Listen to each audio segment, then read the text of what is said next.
welcome back to 13 Cards Subject to Change, the podcast that reminds you today is not only a great day to have you listening, but it's a great day to release the unredacted version of the Epstein files. Welcome back to the show. It's been 2 weeks. Yeah, it's funny. They took a break, too, and they were right back to it. Yeah, it's funny. Yeah, anyway, thank you all so very much for joining us. We got so much to get take to. A healthy poop. Yeah.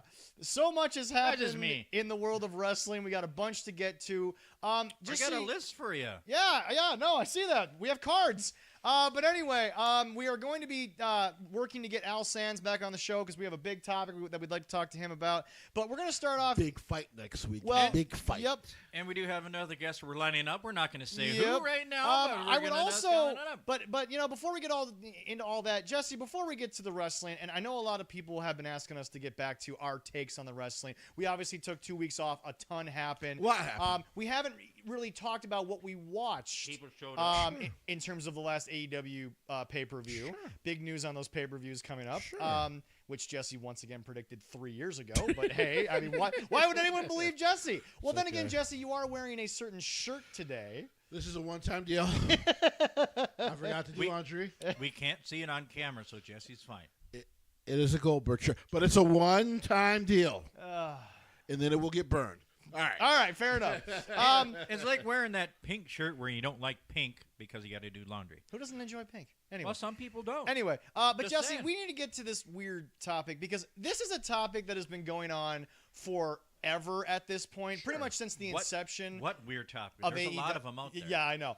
Since the inception Especially of All Elite Wrestling. So recently, I've been talking to a bunch of people about a lot of stuff that goes on indie shows because more and more indie clips are starting to pop up on people's things. Right.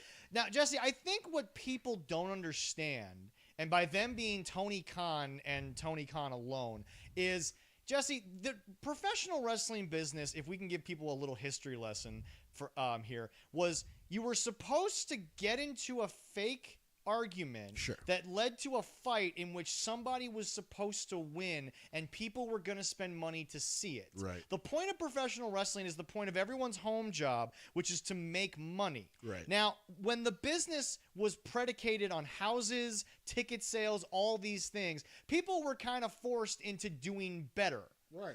And I think what we need to understand is that here at the show, we bring on wrestlers, fans, all these people, and we are always wrestler first, and we always want them to get paid. Right. However, we are also logic-based, and logically, I think it is fair to say that the WWE roster is at least held to a certain standard of performance that the AEW roster and a lot of indie companies are not. Now, some of the indie companies we know do hold those standards, and those people are trained that you are paid based on where you are on the card. Right. But I think what is really not understood by people, Jesse, is, and this is really the overall, overwhelming topic, Jesse, the WWE is a more modern entertainment style of what professional wrestling actually has always been.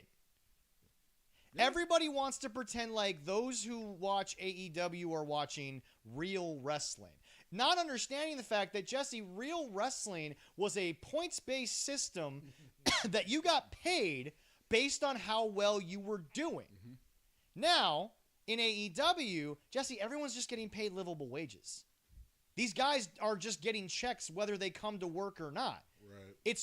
It's run by a rich kid who doesn't understand that these people are literally not having to. I mean, Jesse, look, I love talent. I love wrestler. Like the sacrifice that they put their bodies in the line for is something I can never repay them for. Yeah. But Jesse, it's also fair to call a lot of them out and be like, you do realize that just because Tony likes you doesn't mean you are in a better position than a Ricky Saints, than a Jade Cargill, than anyone that is currently on WWE's day-to-day paperwork.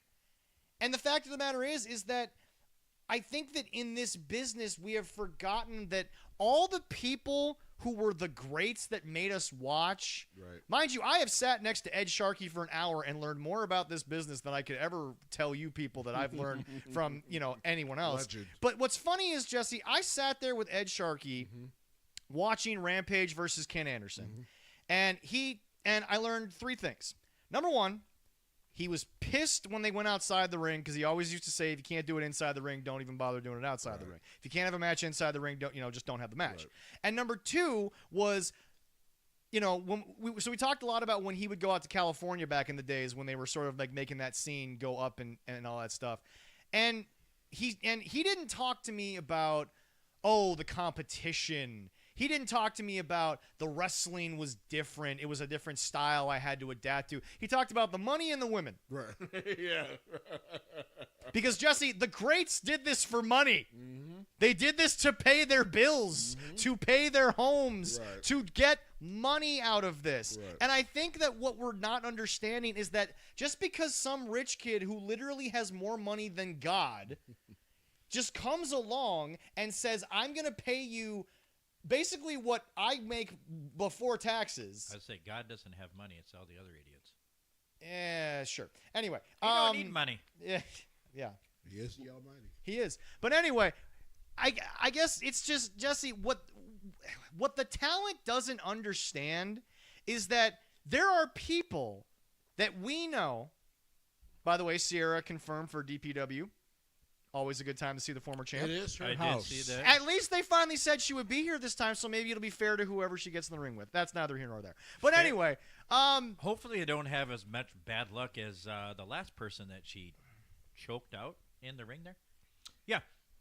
who's still the Heavy on Wrestling champion? He still lost. Check that out. If you haven't seen that on YouTube, go check it out. First match of the night. A title he stole from a child, but we digress. Go And ahead. anyway, but it's just Jesse. We got to get more information. Jesse, on that. whether it's Sierra, Joey Jet Avalon, Paul Verk, Rampage Santana, or our boys Super Beast and Funny Bone, Jesse, these are people that basically say at this point in our career, if you can't afford the fee, don't bother calling my number. That's just the way that it goes. But Jesse, they're also not making guaranteed checks. Right. They have to work Right. in order to get paid. Right. And there's but see, Jesse, this is what I think fans of wrestling don't get.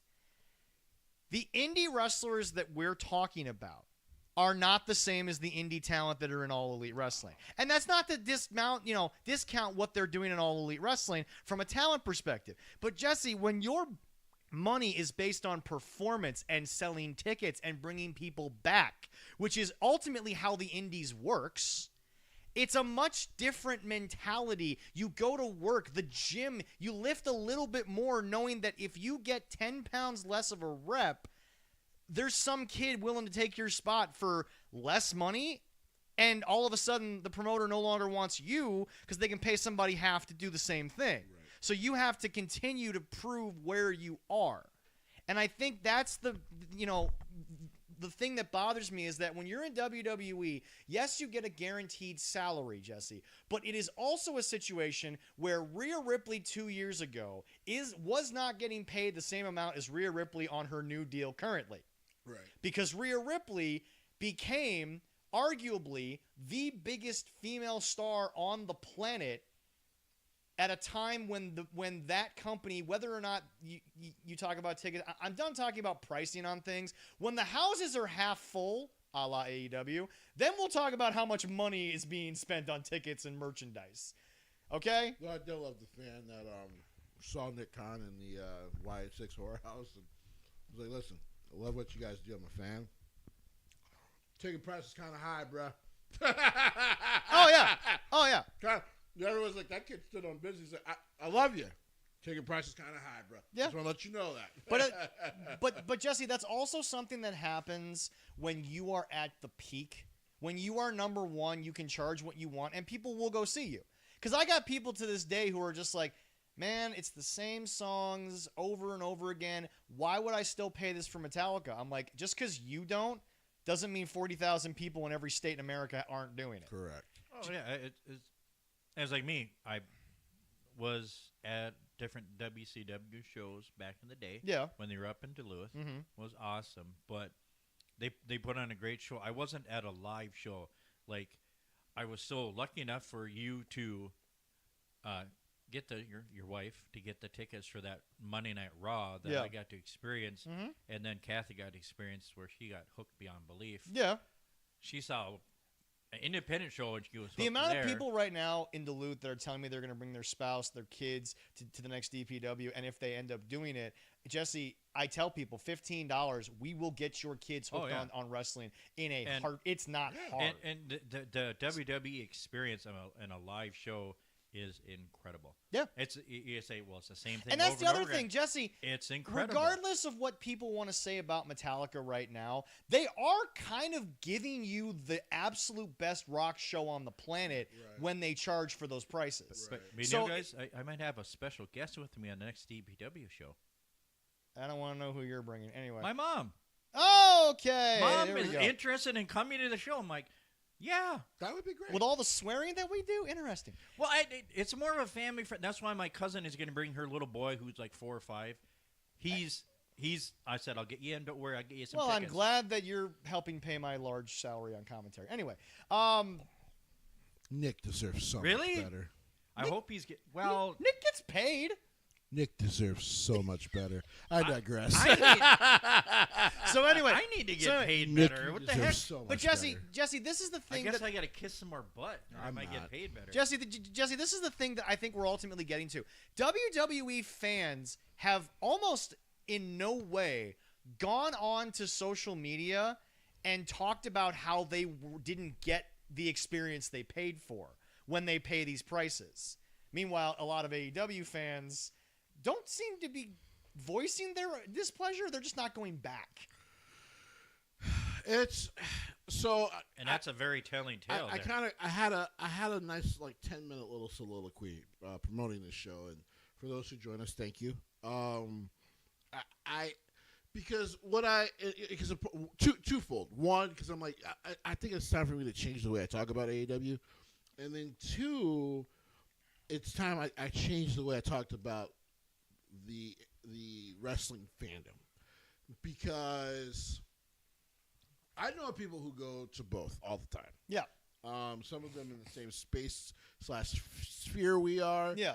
And, to be fair to them, a lot of positive about being at an AEW live show, which is great. Yeah. Which is great. Yeah.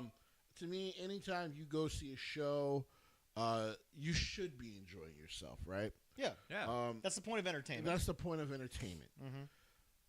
But when it comes to AEW, like I said, I think it's time for me to change the way I speak about it. They have chosen to isolate themselves. Yes. And it's a damn shame. So Chris Jericho was just on the red carpet. I forget the name of the movie. I'm pretty sure it was a WWE movie. Or with a WWE star in it. Yeah. But he was just on the red carpet. Mhm. And they asked him straight up, hey, Variety today, Was- are you planning on going back? There's a during could possibly them in the Happy Gilmore one. Yes. Yes. Happy Gilmore 2. And, and because they were just like, there's rumors, your contract's almost up in AEW, would you go back? And he was honest. He's like, listen, I would love to go back, but he's like, I'll be with AEW for a while. And there's one point he made that I do agree with, right? And I've always agreed with, but then when he gets into why, I just disagree with him. I did see a report that his contract is up in December. Something like this that. year. But he was like, listen, I think it's good to have 4 major companies, he said. AEW, WWE, New Japan, and I think he brought up CMLL. Okay. Which is, I give him respect for bringing them up. Yeah. They cannot pay wrestlers like New Japan, WWE, and AEW can. But I do respect, they're one of the world's oldest wrestling companies, still around after 100 years, which is beautiful. Yeah. But, the point was, when you have a company like AEW, you keep it competitive as far as the talent and their wages, which is fair. Yes. I've always said that's actually fair. Yeah. Because the one thing about Strikeforce that has always done to TKO with UFC is either you can pay those guys what they're owed or they can bounce. Right. And as we have seen, there has been like at least a 35% exodus to Strikeforce for some of these former UFC fighters. Yeah. Because they know I can just get over here and get paid. Right. So there is a positive as far as the talent, as far as the fandoms are concerned. If it wasn't so tribalistic, Yeah. and we were actually honest. 'Cause by the way, I mentioned this in my 10-minute soliloquy, and some people were like, "Yeah, I get the gist of this point here." The fact that we cannot talk honestly about it. So I mentioned Supernatural. Supernatural was a show that was on for 15 plus years. Yeah. Super No, damn popular. just 15 seasons. Yeah. Well, 15 plus years when you consider the fact that there was a year that didn't come out with a season. And then Yeah. But and they tried to do the 2 spinoffs a couple times, and they didn't. It 15 plus. didn't work well there, but hey. No. But I think the 2 main stars probably. Well, remember, reason why. Joey got 2 seasons after Friends. Right. The problem was what they realized was that Joey by himself, the dynamic wasn't as entertaining as the counterparts with everything else. Especially an older Joey, which was kind of an interesting thing to do. But yeah. And one of the big things, and I can smell my pizza. One of the big Not things. burning. It's not burning yet, but one of the big things. We don't want it to burn. I always said about Supernatural, I'm happy I'm not on the fan boards, because I don't think some fans would be honest about seasons like 8, 9, and 10. Yeah. Where it's like, man, this is just a bunch of fucking filler at this point. There was a few of them. Well, but see, that's the part that people don't understand. When you watch an anime, at this point, the tropes are, you know what filler is, you know what content is. Guinness Book of World Records, we need to have a conversation about you making Bleach the most influential anime of all time, because there's a few animes from the 90s that would like to have a conversation with you about influential, but that's neither here nor there, different podcast. Right. But I'm just saying is, folks, what Jesse's basically trying to get at, the problems in the fandoms is that when you are not able to look at your form of artwork properly, when you are not able to judge it with a respectable down the middle view, you're going to isolate yourself, and you're going to ultimately stop growth. When you put out a record, you can sit there and you can pretend that this is the greatest record you ever put out, and I'm sitting here saying, you're not the White Album. But again, the Beatles were kind of flying by the seat of their pants. They didn't know if it was going to be great or not, because at that point in time, there was nothing to compare it to. There was no ebb and flow. Music had not really evolved at that point. But I mean, when you look at, putting out a record, if you want to look at this record and be like, yeah, this is our magnum opus, that's fine. But when someone tells you that it's not, guess what? You got to deal with it. You have to take the good with the bad. You have to understand that when you have a form of entertainment that is subjective, there will always be people who cannot in any way be happy for you. And there's also for people that, sadly, and these are kind of the toxic side of your fandom, they will never criticize you. Well, as Jesse well knows, and Jesse's just cutting up the pizza, he'll be back. Jesse, I find it very funny, and I'll just say while Jesse comes in, I find it very funny that Cradle of Filth is currently having all these different member changes, and one of the members left saying, I wasn't paid a certain amount of money, and I laugh because I'm like, you got into Cradle of Filth to get paid? Yeah. Well, Danny Filth has never exactly been in it for the money, because he wouldn't be doing some of the stuff he's been doing. I got a fun quote that came from, I was watching doing a tribute for Charlie Daniels, one of my favorite all-time old country music. Yeah. And was it Trace? Yeah, I would say Trace has time. He put out a book, and he was worried about stuff he put in there. Mm-hmm. And he talked to Charlie. He's like, "But the people that don't like him, that's going to read it." He goes, the people that didn't like you before you read that book, so they're still not going to like you even if they read that book. And I think that's I'm like, oh, okay. And I think that's what and Jesse's, he understood. Yeah, and that's what Jesse's getting at, is that the problem in AEW is ultimately, Jesse, there is such a not even large but loud section of their fans who are unable to understand that week to week, this is not the best wrestling in the world. And Jesse, to be fair, it literally can't be week to week the best wrestling in the world because, Jesse, WWE has down weeks. Right. New Japan has put on shows that you've literally probably got on the message boards, and the Gaijin fans are like, why did we stay up to watch this? The last 3 weeks, yeah. Yeah. It happens. Yeah, It happens. yeah, but see, Jesse, the thing about New Japan is that from the top, especially with Tanahashi there, from the fandom, from the Western fans to the home fans, Jesse, there is a level of criticism that is accepted in that fandom, and then there is a level of criticism where you're like, and we're getting a little bit too to the fucking left to right here. But that's the thing, is that New Japan, Jesse, realizes what I think Nick Khan does, because again, Nick Khan. Tip your mic up a little. Yeah, because again, Nick Khan, there's certain levels that Nick Khan controls. There's certain levels that he doesn't. Now, he can sit there and say he takes everything to the heart, which is fine, but there's certain things he can't control because, as we've learned, the guys over at TKO, sometimes their, business acumen really starts to show a little too much, and they get greedy. Yeah. When they don't need to. Right. So, but that's the thing, is that, Jesse, when I watch New Japan and I look at the message boards and I listen to the fans, there is a level of criticism that New Japan is willing to listen to.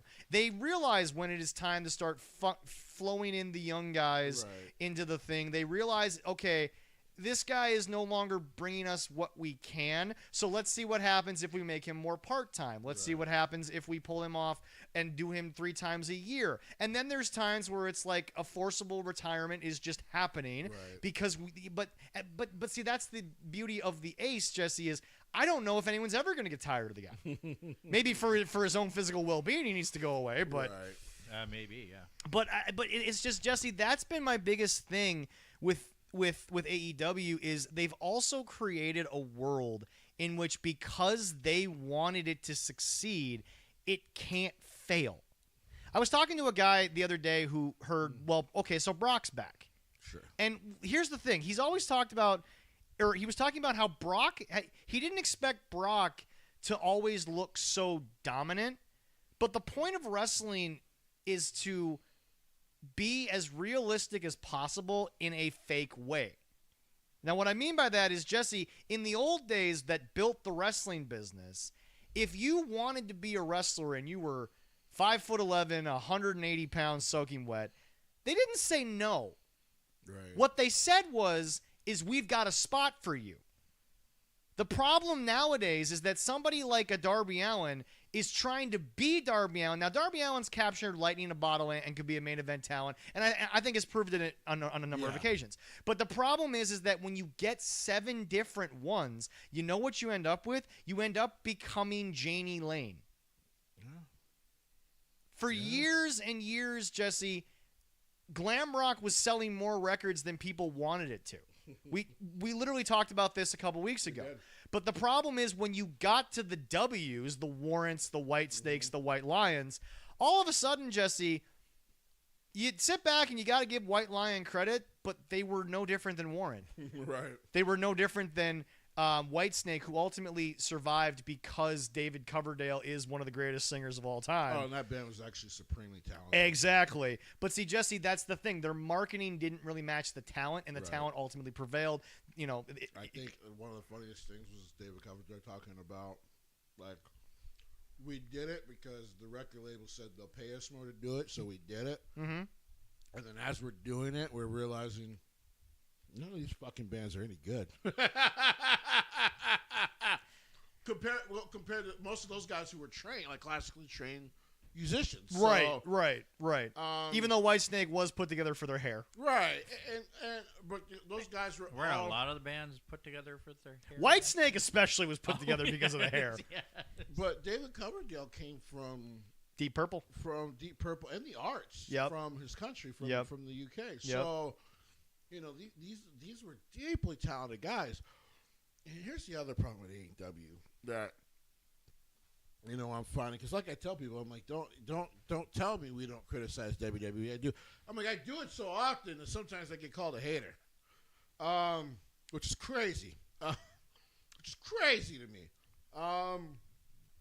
But the the other problem besides their own self-isolation, it doesn't just come from the fandom. No. And like the worst part of it is some of it comes from the talent. Yes. Mm-hmm. So Bully Ray put out this quote, and people, of course, are going to take things how they're going to take them, but really the quote itself isn't wrong or unjustified. I'm guessing it was his latest tweet. Do you want me to find that? Right, and the tweet was basically, he does not believe Tony Khan to be a good booker because a good booker would have figured out a way to really meld all this talent at this point because we're 5 years in now, almost 6 years in. Oh yeah, he should know. Unfortunate, but AEW as a product is lost. There's certainly some bright spots, in quotations, talent, but as a company, lacks definitive direction. It is what it is. A company owned and operated by a fan with lots of money. Tony Khan, good guy, good heart, not a booker. And the boys know it. And then somebody posted, and the boys know it? What an ignorant thing to say. Jesse. That was Ricochet, I believe. Yeah. Nah, it's something Kingpin. Although, it's him. But and they know it. They can manipulate that and get their. But it's not even that. It's that Jesse is that okay? WCW is famous for the guys who clearly were draining the blood of Turner. Right. But Jesse, every single parallel to WCW is happening in AEW. Well, here's the difference, though. Ted Turner was showing up those checks, not because of like the closeness he had, like Tony Khan. Yeah. It's because he believed in Eric Bischoff. Right. He was like, "Well, I'll shell out the money because Eric's just making my money back plus double. Right. So I'll shell it." And didn't I say this? Plus, he years, hated Vince. We all know years, he hated Vince. Didn't I say years ago, So many years. like Jesse, that this AEW makes me feel like WCW, the way everything do it. I mean, but remember, I've said it. Well, but remember, I'm not as good as Jesse, but I said yeah, it. yeah. Jim Cornette has actually finally been saying it more and more in the reviews because the reviews are getting shorter, but they're getting more disappointing. Guys, you want this to succeed. There are so many local bands who have friends and family who want this to work out. I had a buddy in high school. He was in a band. I was fans of him and his buddies. And then I heard them play the talent show, and I'm not going to give names, but Jesse, they were indie rock. They played the same fucking note for like 10 minutes, and everyone's standing up there cheering and clapping, and I'm like, I'm going to go home. Yeah. I got nothing against them as people, but I'm like, this is not worth me sticking around and listening to. Sorry, it's not. I love indie rock, but here's the thing. Even indie rock has to evolve. Right. You know? I mean, I've always said metal got better in death metal because bands decided to play more than 7 notes in a song. But no, it's just you guys out there in the AEW sicko hardcore fandom, you want it to succeed. God bless you for it. But there is always a limit to wanting something to succeed and watching it actually do it. Whether or not we want to admit it or not, those high ticket prices, Jesse, there's still 12,000 people in a building every night. Mm-hmm. They go overseas and they're like, this is crazy. And yet there's 40,000 people. They sold out Chicago. Yeah. Again. And on something they spoiled. Yeah. Uh-huh. They spoiled it. They didn't mean to. It was the AI bot. Yeah. Yeah. And yeah. Just like the AEW hardcores, we criticize wrestling, but we want them to succeed. We do. Because that's more wrestling for us to enjoy. The problem oh my God. Yeah. Somebody brought this up to Ricochet. Yep. Like, dude, we want you to succeed. Yeah. You make it so fucking hard to root for you. Oh, it is. Jesse, there are hardcore people who tell me all the time, how the hell can you not be into Falling in Reverse? And I look at them and I'm like, because Ronnie makes it really easy to not root for Falling in Reverse. He makes it impossible to root for the band. To root for their success. Yeah. And I'm rooting for their success. Certain reviews the last couple weeks with AEW that I've seen, and they said, hey, there are some bright spots There coming are. up in there. There are. Which is They're- which and is they're- hilarious because they just had their worst ever show Yeah, in the they're having some bright Well, spots, they're- but they they're- have some they're worse, stuff. They're worse, not enough people watching. Yeah. Yeah. Oh, yeah, but still, in their regular time slot. yeah. It's So- like, but there's some bright spots. There are growth in But where's they there's should be, some- which is great to But hear. there really is some really good stuff. Yeah, But here's the problem. the show is still schizophrenic And 5 Bully years Ray in. can't break this down because as decent as Bully Ray was and as good as he was in TNA, Yeah, people ask me, like, there's certain guys who are like if I think of it in terms of football, yeah, there's certain guys who are game changers. There's certain guys who are just superstars. They're good. yeah. They're great players. Will they completely change your fortunes? Probably not, but they're superstar players. It's very good. You know you can rely on them. Number one person that comes to mind, as always, is Stephon Diggs. Right. Oh, yeah. Stephon Diggs is a very good wide receiver. Is he going to make or break a game? No. Never. So One play. one time. Well, but Jesse, remember that play. One throw. That- that, hold, that one in Minneapolis. but yeah, hold that was on. good. But hold on. But hold on. One miracle. But hold on.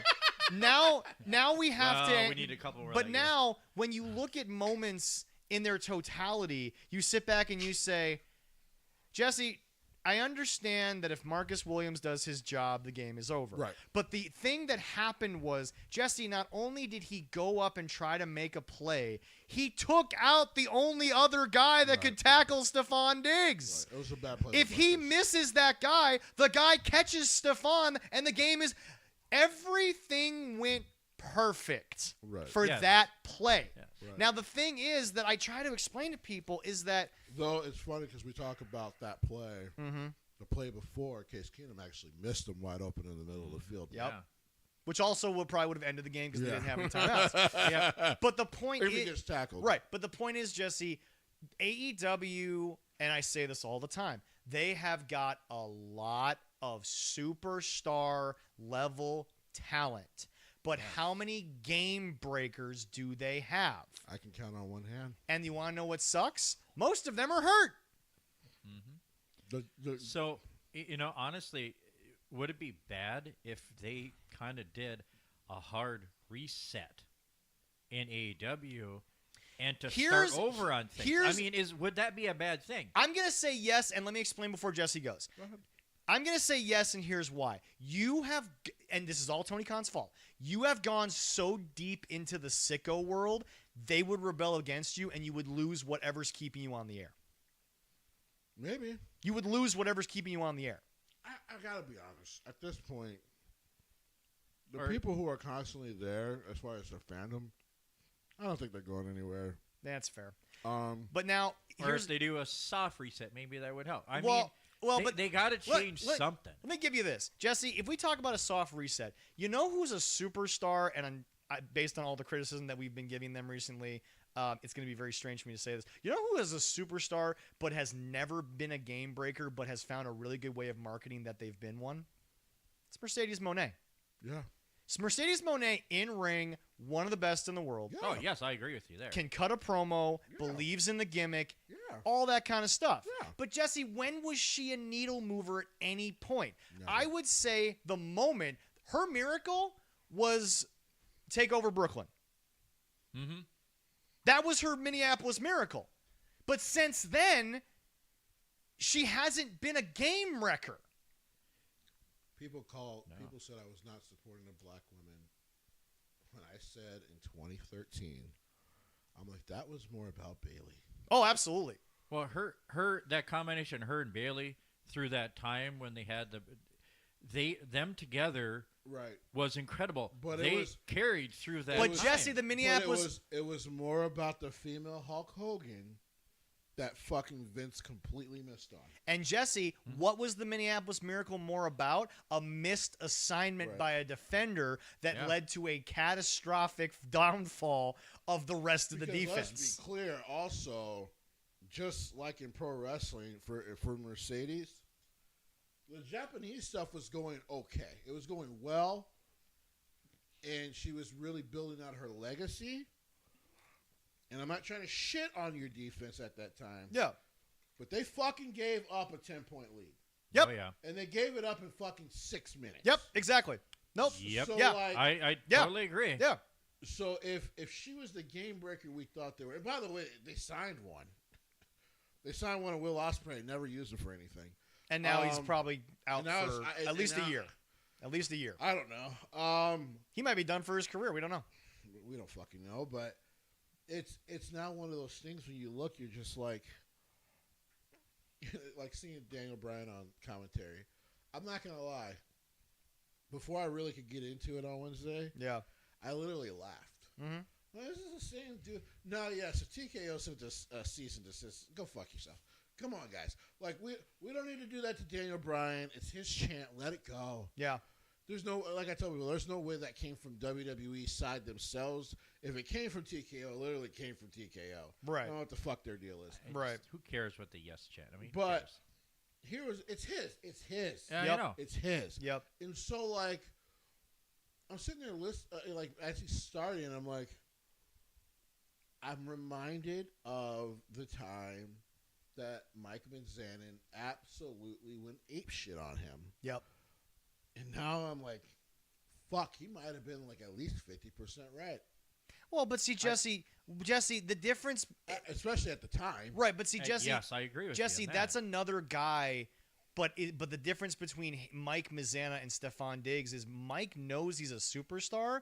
He knows he's not a game wrecker. He takes the gig that is given to him. Dude, if you ask The Miz, he'll tell you the same thing John Cena once said. I have never been handed a piece of paper that was like, this is the greatest wrestling gimmick of all time. Right. But he's made it work, and he's been able to be around for 20 years. And that time that he was talking to Daniel, right? That was more Mike than Miz. Yeah.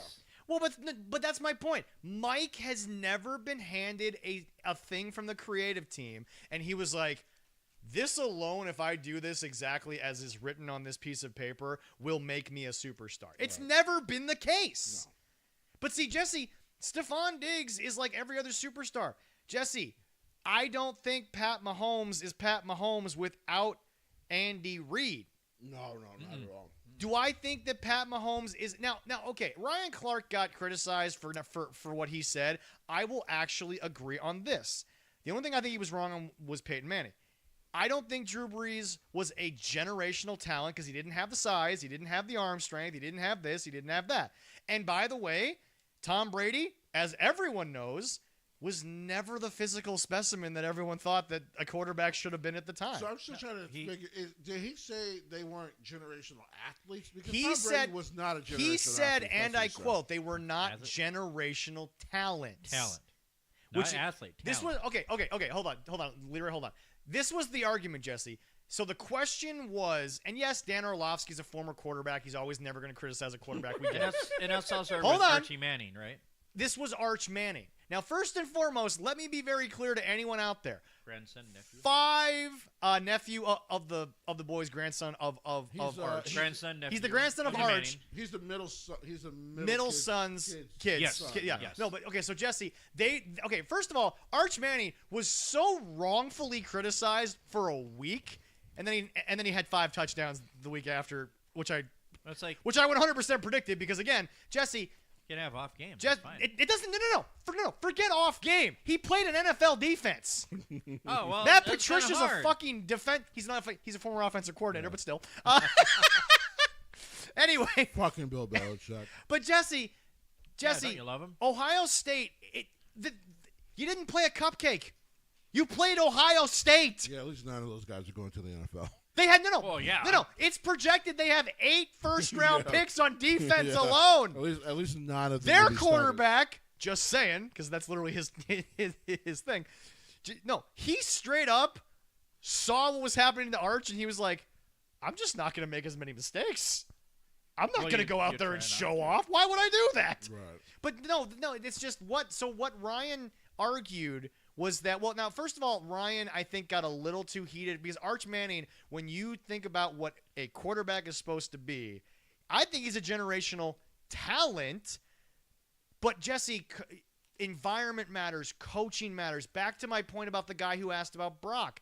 Brock Lesnar needed to be booked dominant because, Jesse, you wouldn't believe him to be a babyface who No. had to overcome. No. His whole life he was the person you had to overcome. Yeah. He had 4 losses in college. Yeah. He was a UFC heavyweight champ. Brock, okay, I will say this again, and I refuse to ever be. Screw Frank Mir, because it was the very first fight and Brock was new at this. A fully healthy, full training camp, fully trained Brock Lesnar has never lost in the UFC. No, he didn't. It's never happened. In fact, he dominated so badly, Frank wasn't the same fighter after the second fight.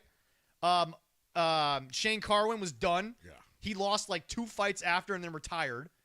Well, Keith, the Crazy Horse Herring, was one of the most popular and beloved and boasted about heavyweights. Lost to Brock, never heard from him again in the UFC because Brock beat the piss out of him. Yeah, and then when he tried out for the Vikings, he was legitimately hurt and had some injuries.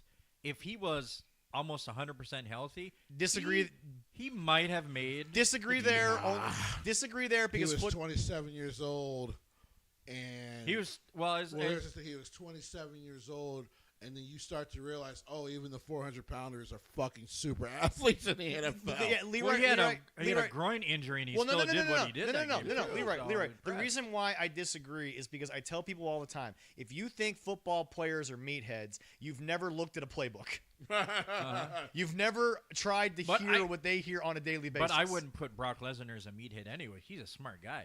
Right, but what I'm saying is that the difference between Brock and football players is that Brock Lesnar is dominant in the UFC because Jesse, he just has something that those guys don't, and that's natural farm boy strength. Right. That Jesse, I don't think people realize how rare those type of people go into competitive sports. Right. It's so rare.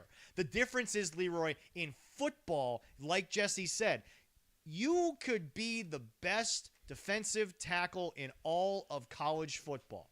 But here's the problem. Some of those offensive linemen are kids on scholarship who are like, I need a degree. Yep. Then you get to the NFL and you're like, that's an all-pro left tackle.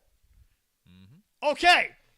This is a different animal. Do not allow the 6'6", 375 fool you.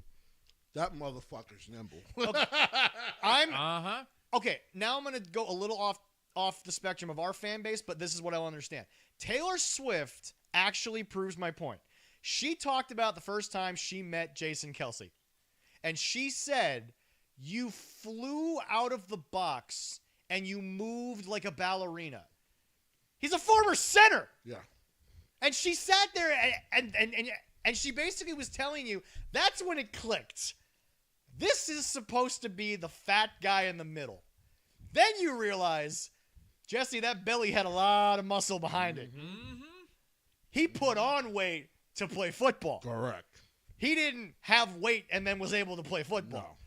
No. The best athlete in the world is arguably the goalie. Because a goalie puts on 120 pounds and then blows it in 3 periods.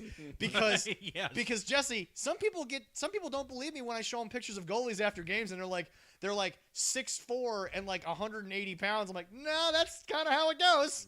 Right. Because they got to put on a lot of weight to move that shit around. But it's just offensive linemen in football. Look, anyone can play offensive lineman in high school. I don't care what size you are. If you can block someone for 3 seconds, you can play offensive line in high school. You could be the punter and still be a decent right guard. You get to the NFL, them right guards, Jesse, there's a reason why when Nick Saban needed offensive line, he went to Nebraska country. He needed farm boys. He needed them big old strong men. I just want to remind corn-fed, wheat-fed boys. Panay Sewell, the Detroit Lions, is 6'6". Yep. 335. Mm-hmm. The reason... That's a good haystack.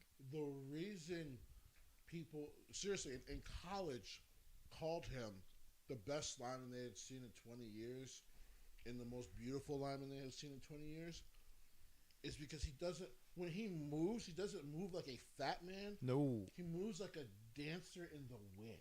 Like he's just like it's 90% of basketball, football, hockey, wrestling. Basketball is always different. Listen, I will always give LeBron that. It comes down to footwork. A nigga 6'4", 270 moves like that? 6'8", but Well, yeah. you're 6'8". Yeah. But like I remember when he came out of high school, I'm like, okay, I'm starting to see the hype.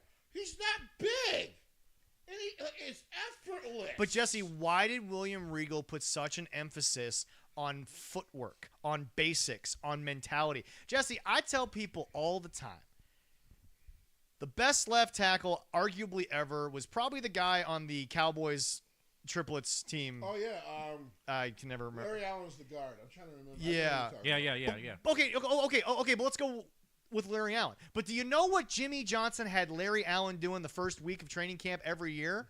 Footwork, hands, same drill over and over again. Because when it came to a game, Larry Allen had the talent to back up the knowledge of knowing what he was doing. Right. And he was fucking gigantic. Yeah. But no, it's just, Jesse, when you repeat the basics, when you do the minimum things, your talent will take over. The problem with the AEW audience, to bring it back to wrestling, is that what they don't understand, Jesse, is that what your guys are doing is they are just doing what they're talented to do. The problem is that talent can only yield results as long as your talent matches your physical ability. Before we get into the matches, I didn't get into it completely, but I got one more topic that I can't wait for you to go off on. I can get into it now. Wrestling, like I tell people all the time, is an art form like movies. Yes. But the problem with a movie being great, good, decent, and bad, and all that kind of stuff, is a lot of different factors.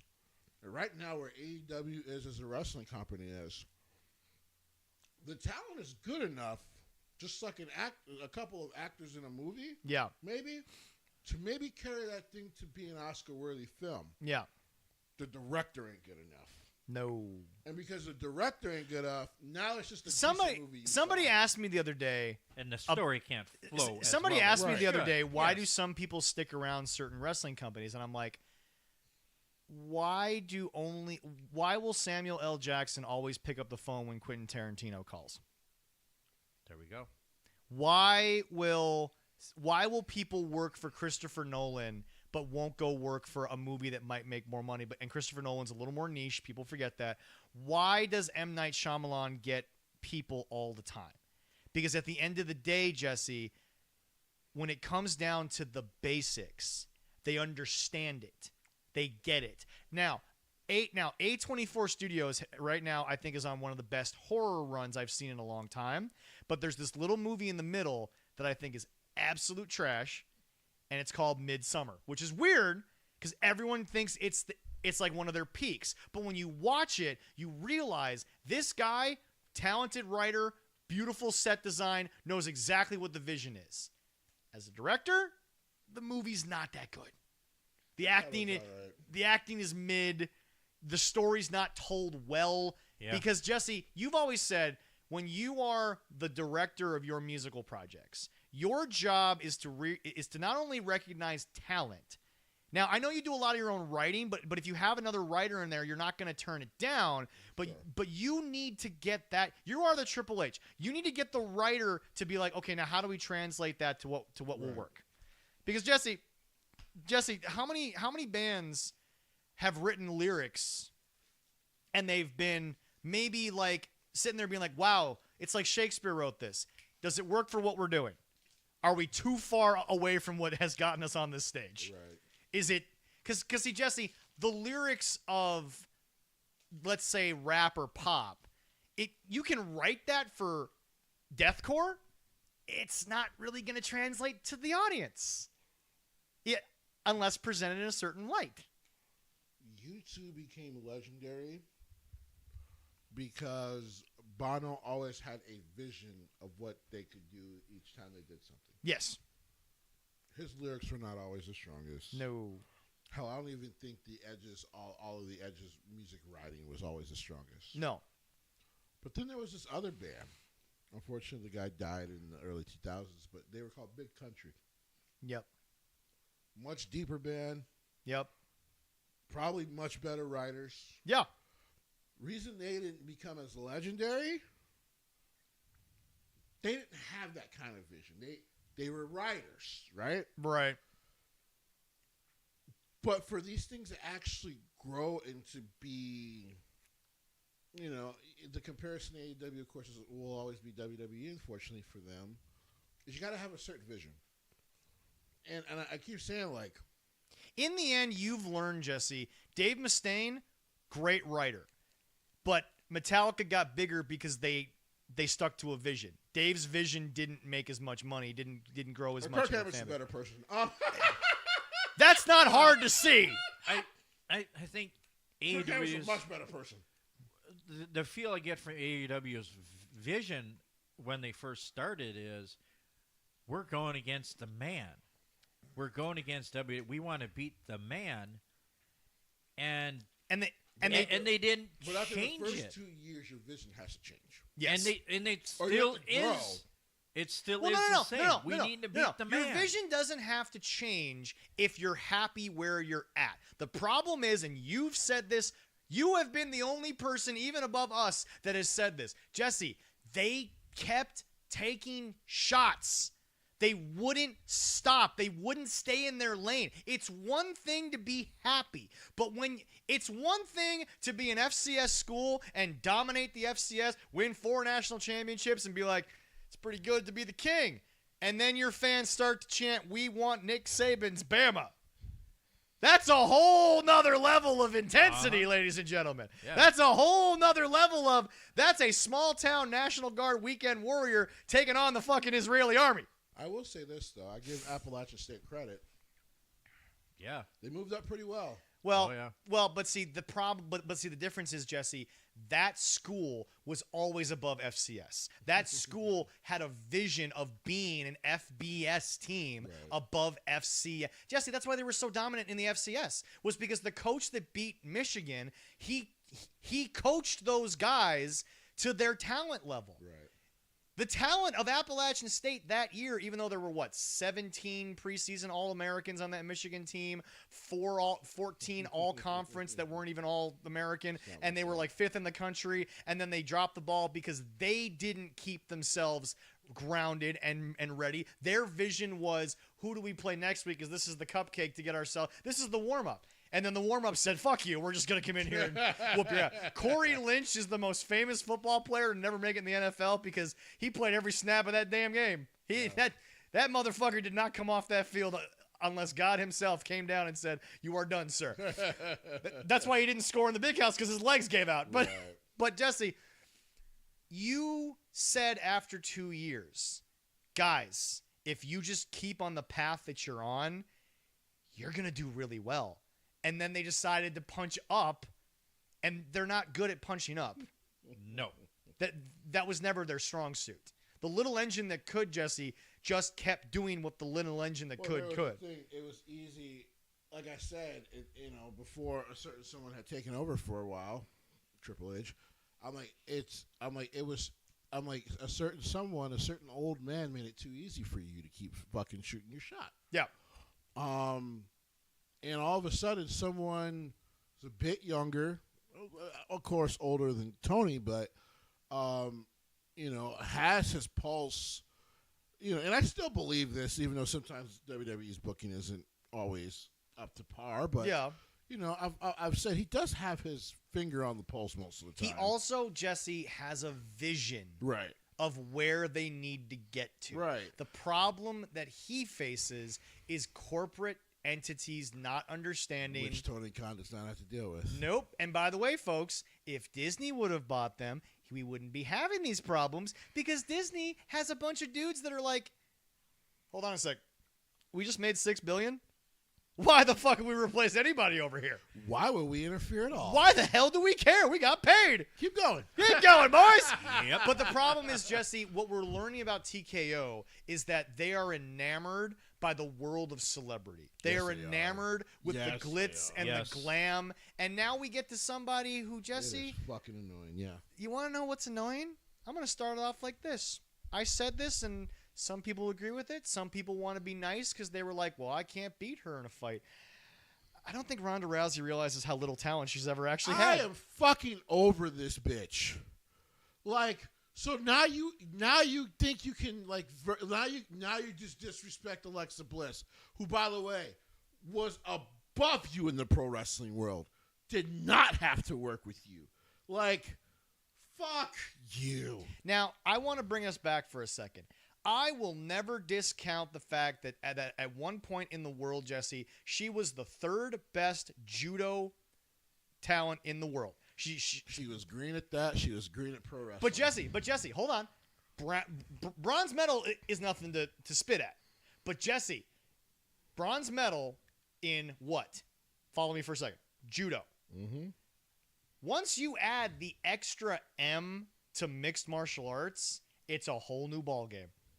And Jesse, I told everyone, because everyone's like, you don't get an undefeated streak without being good. I'm like, when Dana White's your booker, you can get whatever the hell you want. Because Jesse, we've talked about it on the show. She was facing women who could fit hype, but weren't that good of fighters. No, not back then. I will say this till I'm blue in the face. Her undefeated streak was cupcakes. Yeah, she faced the FCS. She was Michigan against the, against the lower. She was Michigan against Northwestern every single week. Like I told people, what undid my thoughts of her so-called aura, Holly Holm, was after she lost the Holly Holm fight, because I did not expect that level of petulant childism. Like, really? So you thought, oh, I'm the shit, though she is the antithesis of my fighting style, and I probably should not try to go toe-to-toe with this woman. And you got kicked in your shit. You want to know how she wins that fight? And now you're ready to jump off a bridge. Go fuck yourself. You want to know how? I give you no sympathy. You want to know how she wins that fight? You want to know how she wins that fight? She uses judo, which Holly Holm didn't know how to do. You use wrestling, which is what she was decent at. And by the way, you could have avoided getting punched in your shit. Oh, Holly just put that foot in her face and said, "You're done." She put the beats on the bitch. Now we know that Holly is actually a very humble human being. Yeah, thank God. But you don't think that she didn't think for 5 seconds, what the hell is this bitch doing in this fight in the octagon with me? I actually was mad at Holly Holm. For not just beating her ass in? No, for not talking shit after she did it. Like, because Ronda talked so much shit before that fight. Guys, go watch the press conference. Holly Holm, Ronda Rousey. She's talking so much shit to this woman.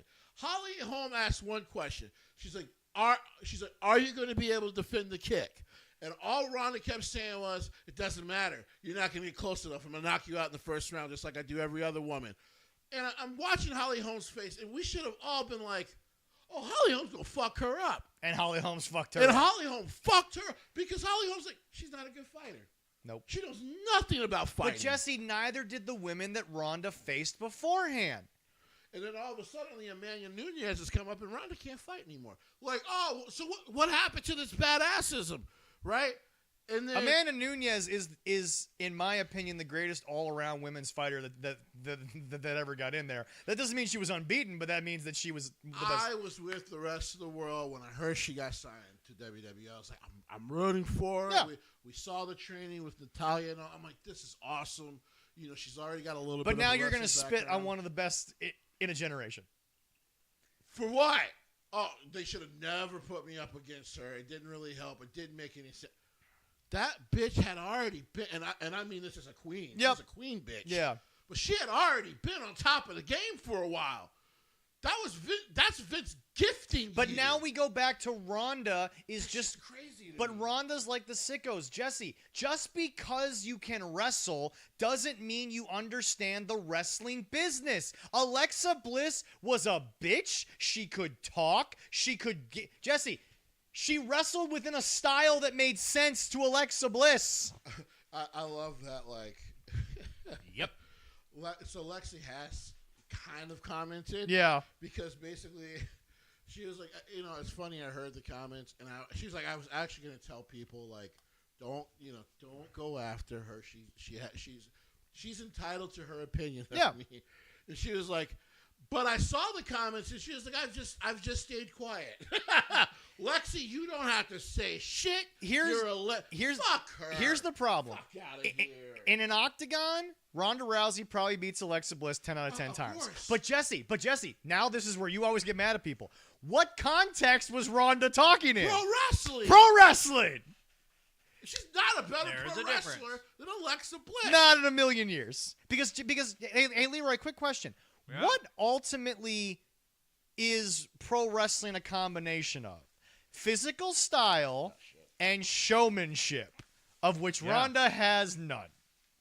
Yes. Ronda's boring. Ronda can't talk. She's Ronda is Her not. most famous line before being in WWE. she's kind of for bland. those who don't remember, was she was on the Entourage. What the fuck was that character's name? Turtle. And she was Yeah. like, "Turtle, if you can survive, if you can survive me for what was it, a minute and a half, I'll fuck you." Yeah. Like that was the best thing she had ever done. Like, get the fuck out of here, bro. She was Yeah, very- yeah. So yes, I saw that, and I had not commented publicly because I'm like, I cannot fucking believe this bitch keeps talking. Shut up. she's bland. You mentally couldn't do MMA anymore because you knew. And again, Jesse, I'm not taking away the legacy that she built because she built the legacy. But I can say this: if she because by the way, people forget, and I remind everyone, at the time of the fight, Holly Holm was a 21-time world kickboxing champion, which means Holly Holm had been in the game a long fucking time. Yes. The problem that Dana White faced was that he ran out of cupcakes. Yep. He had, and actually Ronda talked herself out of cupcakes, was like, Ronda needed competition. And Dana, whether he'll ever admit it or not, because Dana's the politician that he is, and the wife beater that he is, but anyway, Dana White was privately going, oops, she's got to face Holly She's now. actually got to fight some of my actual fighters. Yeah.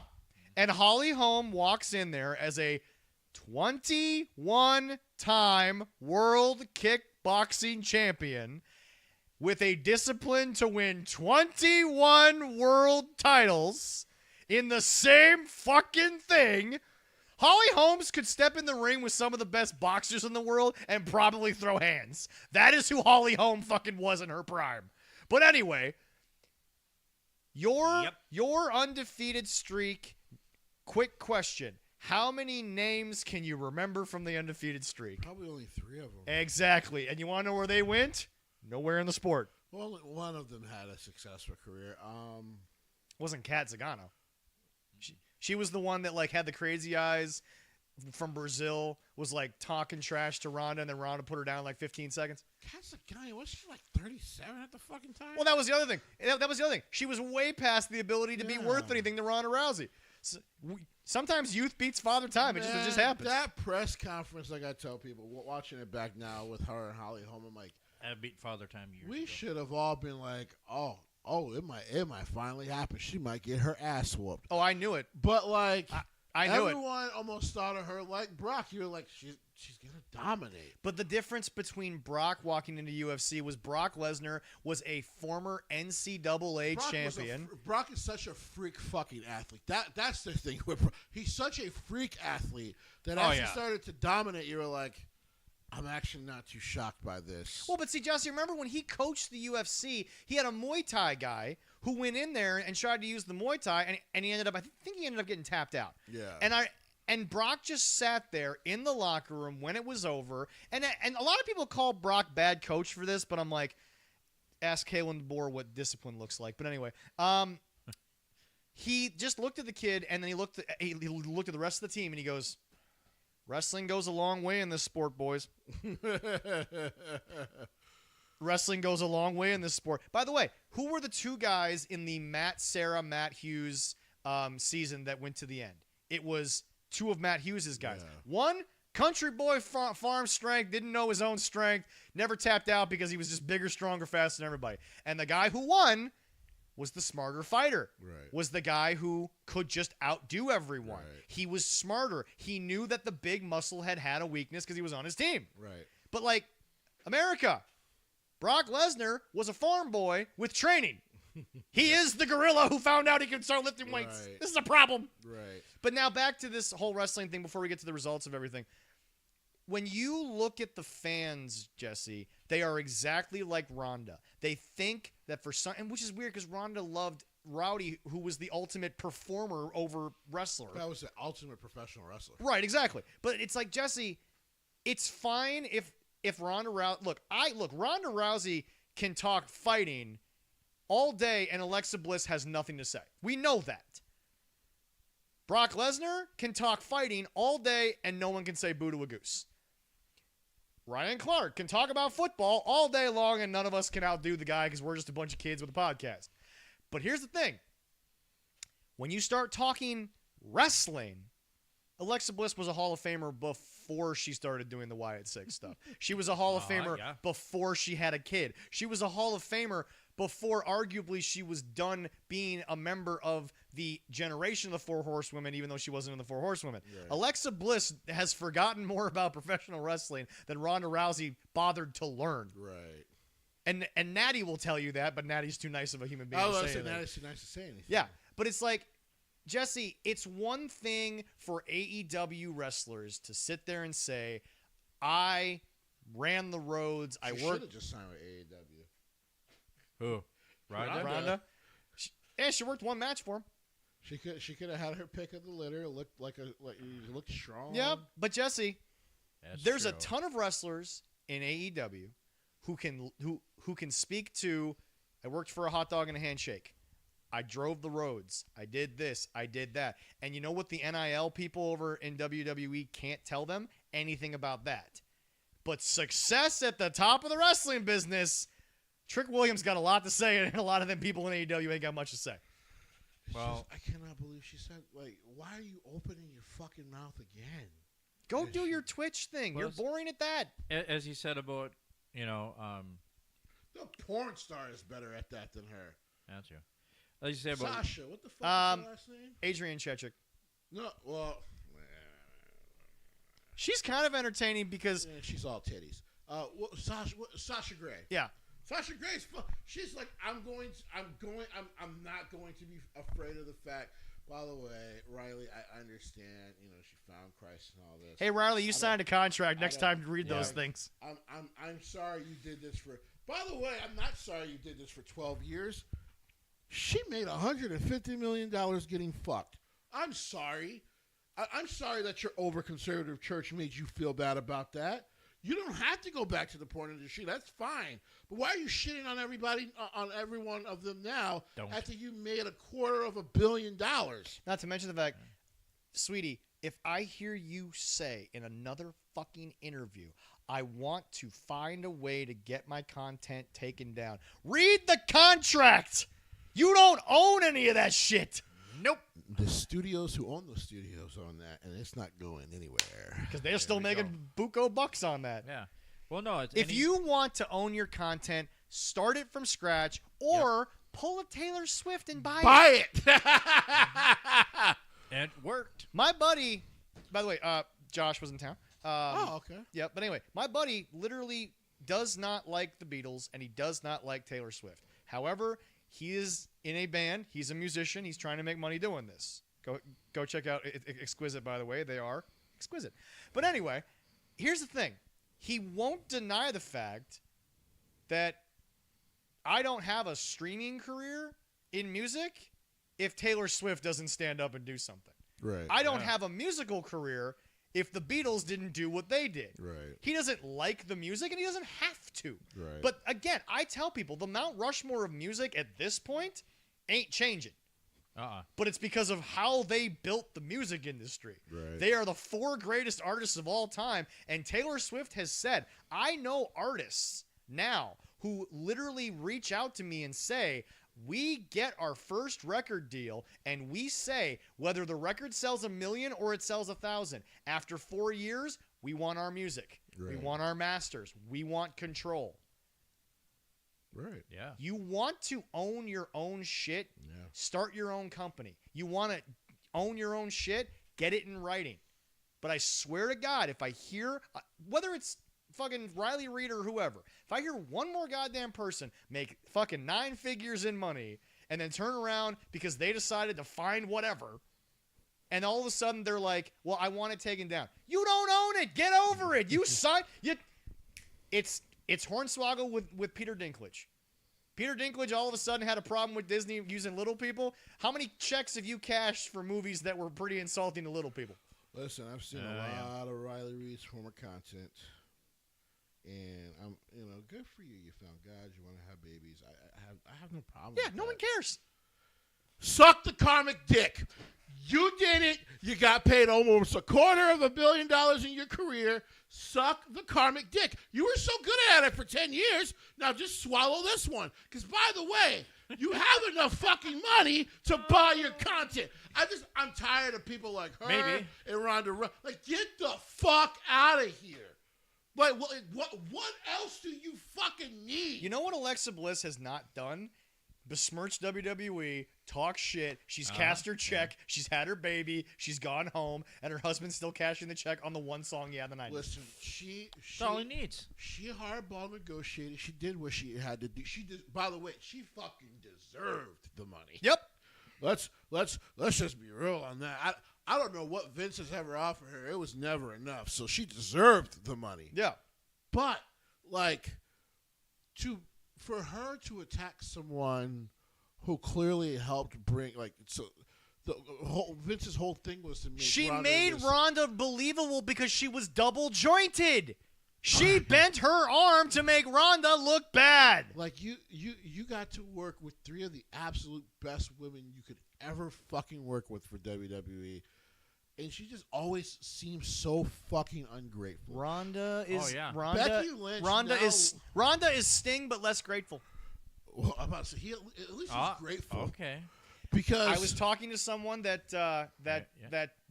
you and I know, and Yes. he's the one that brought up Brock, and I was talking about it. You and I both know him. Sting.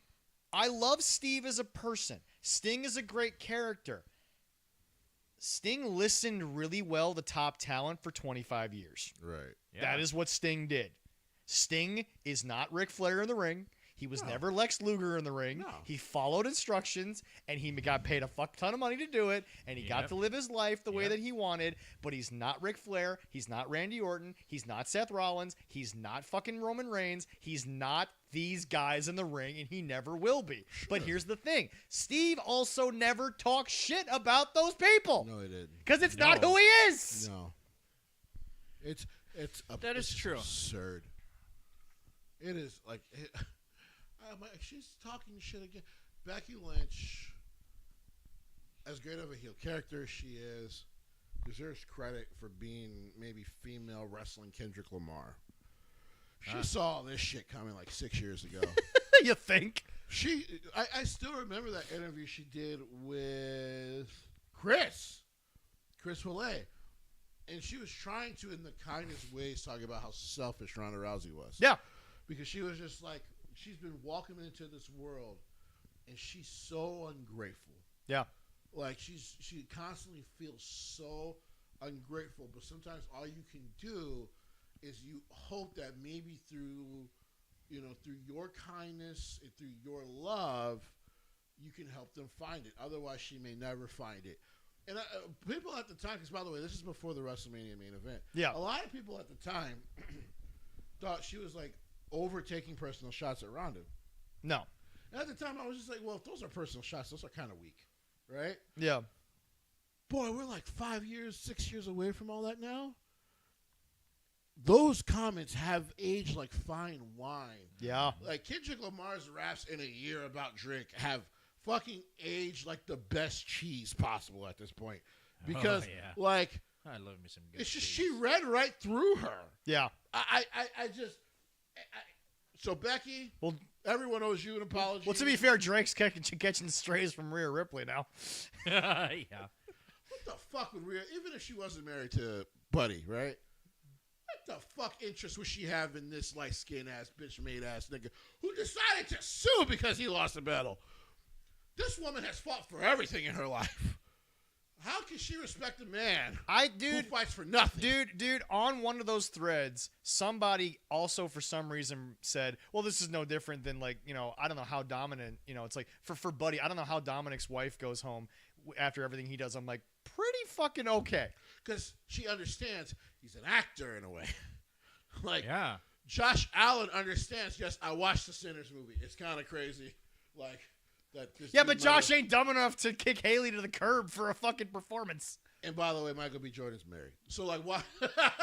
Why would I be jealous? Like they're actors. They sometimes they have to have sex on a scene. Okay, whatever.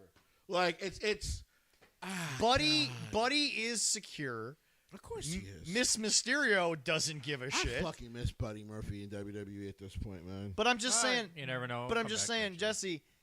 Dominic Mysterio's wife also spends time constantly with who? Her father-in-law, who's been in the business since he was fucking 14 years old. Yeah. Shit happens in this business. Who did worse shit? Who had to do worse shit in WCW? Yeah. Who's probably like, it's part of the game. Yeah. She understands that. Not to mention the fact, Jesse, what I laugh about is someone was like, well, somebody decided to be a non-wrestling person and jump in there because it was non-wrestling news and be like, yeah, Rhea could trade up. I'm like, and Rhea's husband could fold Drake like a fucking pretzel 4 times over. This nigga didn't even want the lyrical L's. He ain't trying to fight with fucking Buddy Murphy. Put a picture of Drake up with Buddy Murphy and tell me that those are two equally matched human beings. Hip hop fans would be like, please fold this motherfucker. We will pay you to do it on camera. But the other thing that we learned during Chris's thing is that, Jesse, Buddy is just a guy who's just obviously secure in himself. And he's happy with his life. And he's just happy. But he also understands, Jesse, they're in the performing arts. Right. This is what they do. And by the way, once again, I want to put this little nugget out there. Music, TV, movies, porn, wrestling, football. If the fans won't watch, no one's going to fucking do it. Correct. I hate to tell you guys this, but sex in a movie makes it more interesting to you. You all sit there and say, man, SportsCenter used to be the best thing ESPN had. First Take ratings would like to have a conversation. They're on line 1, and they're a hell of a lot fucking bigger than SportsCenter. They're pretty good, yeah. Even if I don't always like the show, the ratings are really good. Ryan Clark might sit there and have takes that people are like, why is he allowed on TV? And I'm like, well, when Ryan Clark's on First Take, they make more money. To be fair, that is a fair take about Ryan Clark sometimes, though. Like, why are you here? Yeah. But Jesse, I understand you were a great all-pro, but sometimes. But Jesse, but when you're trying not to make jokes, let's be honest, you know business. And every single person that is on any TV show, movie, they're there because an executive said, well, the numbers tell me that this makes me more money. Sure. The executives are sitting there saying, there is a portion of the world that thinks Stephen A. Smith is the most annoying guy on television. You want to know what that portion is? Very tiny to our bottom line. It's actually very loud, tiny, but tiny, yeah. And that's what the sickos are. Wow. Tiny? And loud. Tiny and loud. There are still people that think that Jack Perry is going to come back and save everything in AEW. And I'm sitting here like, I know you people are going to sit there and call me jealous and call me fake and all this other stuff. I could fold Jack Perry tomorrow. Jack Perry. He had a niche and then decided to go the complete opposite of what he was good at. Jack Perry. I liked him as a babyface. Jack Perry became so boring. It's the one thing you can't be in entertainment is fucking boring. And it was so like, I hope Jack Perry doesn't come back. Jesse, you're wearing the shirt of arguably the most boring person that ever got big in the business. I don't understand. I wear this shirt and I feel disgusted because I'm not a boring person. You're not. Yeah, Bill Goldberg has been famous for way too long. It's a nice card. I think me and Bret Hart could have a nice like poutine dinner together and, both utterly shit on Goldberg for like 3 hours. It would be the funnest time in the world.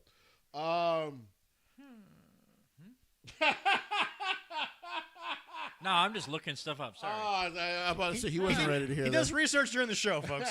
I do research. But Jack Perry would help nothing in AEW. But he wasn't helping anything when he was there.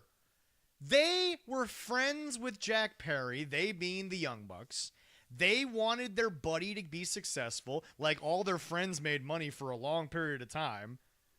And now we're supposed to believe that Jack Perry is this star in wrestling when he can't When the only thing he was good at was being an underneath babyface, he stopped doing that because he wanted to be taken seriously. So who are the 4 pillars supposed to be? It was supposed Jack to be Perry, MJF, Darby Allin, and Sammy Guevara.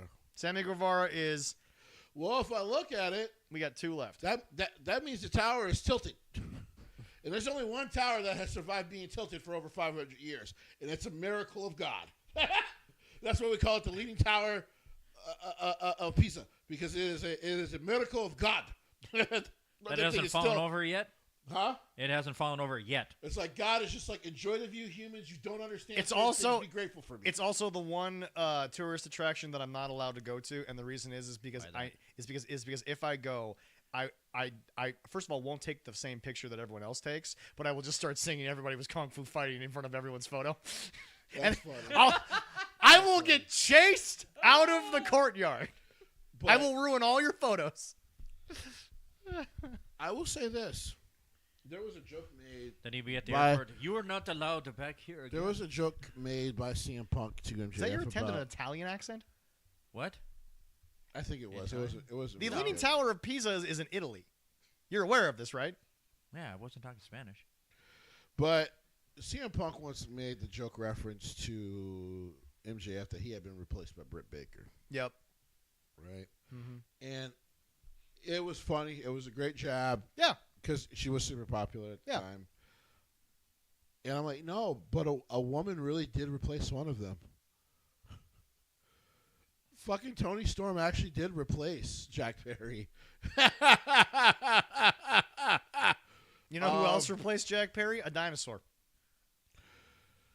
That's true. If you ask me who feels like the strongest points of AEW right now, Before we go anywhere, you do realize that we got a dinosaur that left AEW, had a lung condition that almost fucking killed him, Right. and he's come back, and he's wrestled in the amount of time Jack Perry's been gone from a flamethrower incident.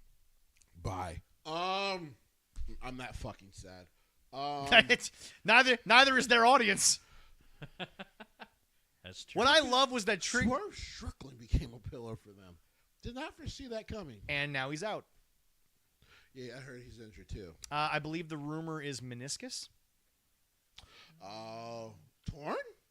They don't know, but the rumor is it's got something to do with. That's probably about 6 months. It's probably about 6 months. That's okay. Tony will still pay the check the whole time. That is true. I don't care about paying people while No, they're injured. no, and neither do I. But all I'm saying is that once again, Jesse, it seems like we always dance around this little topic of But he Jack doesn't Perry- do business well. But Jack Perry getting paid to do nothing is killing my Yeah, brain. yeah. No, Jack Perry's still getting paid. Like, Anyway, Leroy. paying Darby Allin as he climbs a mountain and almost dies. Now, Leroy, kills my brain. bring up AEW's last pay-per-view one more time because we're going to talk because I We assume. didn't actually talk about it. Well, we talked about the results, but it happened while we were going. Right. And by the way, Jesse, a somewhat smart business decision before Leroy gets the results. Early on in the day, capture an audience. It's on the weekend. Go for it, boys. I'm okay with it. And number 2, Jesse, while Leroy gets it up, I want you to talk about it because this is your topic. Seems like Max got everything they asked for in it, or with this AEW situation. See, this is it. What this was is it. what was the last All All out. out. all out? Yeah, all out. Here's the thing. Yes, Jesse. I fucking told you so, guys. Here, if you're a fan of us, I fucking said this in 2020.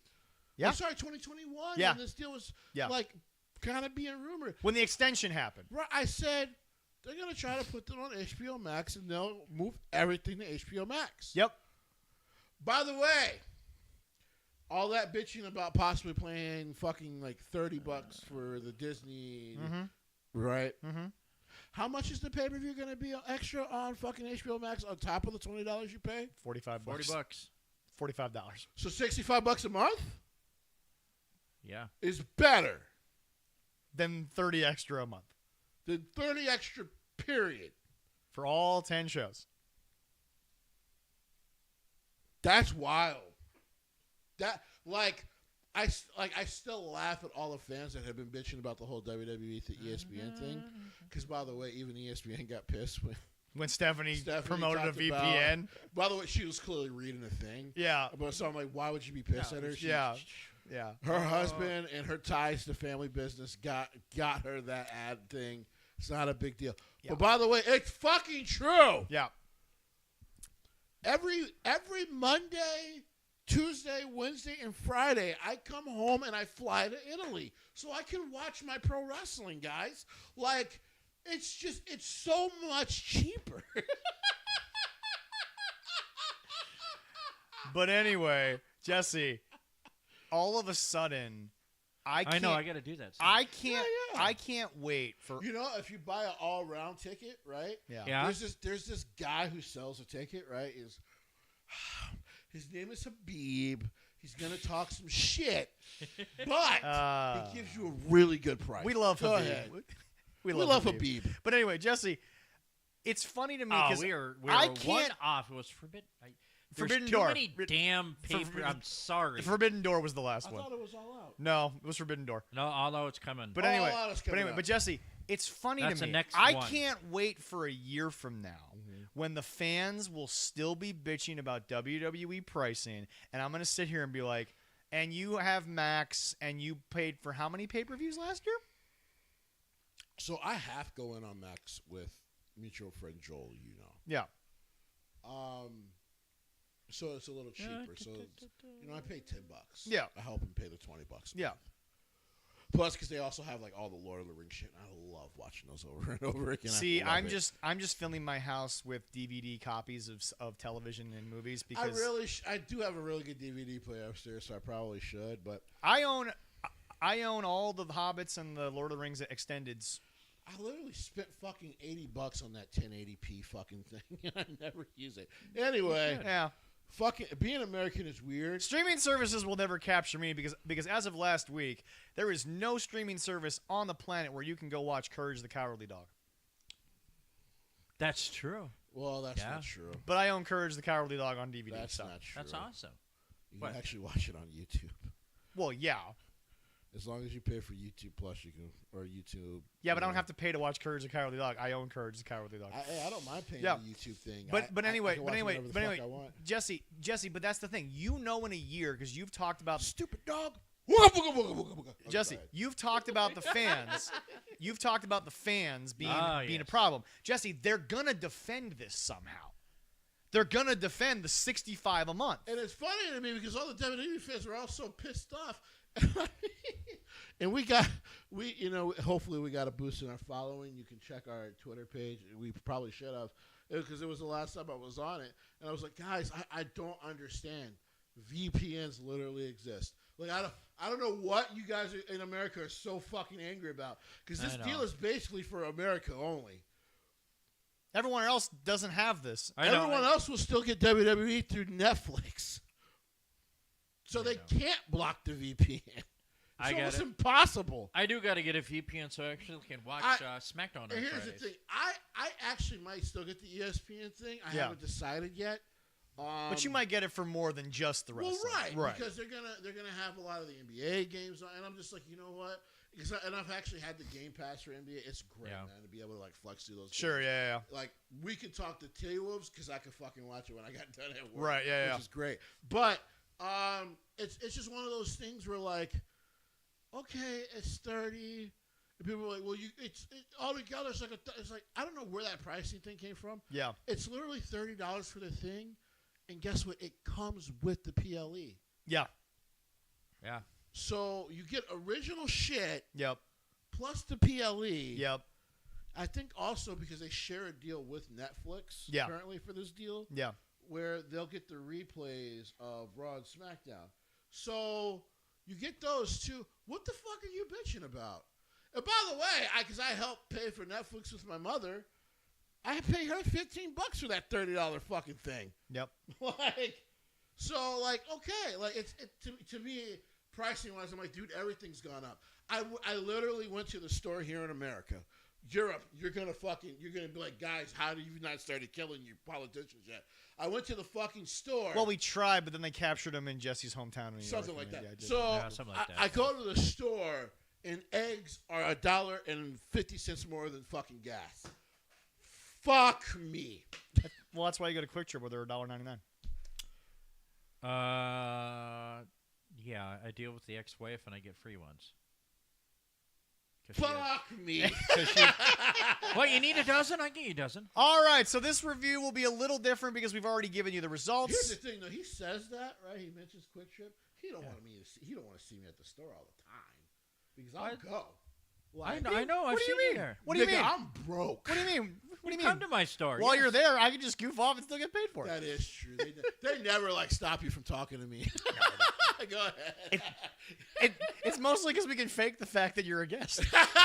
Well, I always stop doing what I'm done with work, so I look like I'm betraying the company I work for anyway. Yeah, exactly. All the time.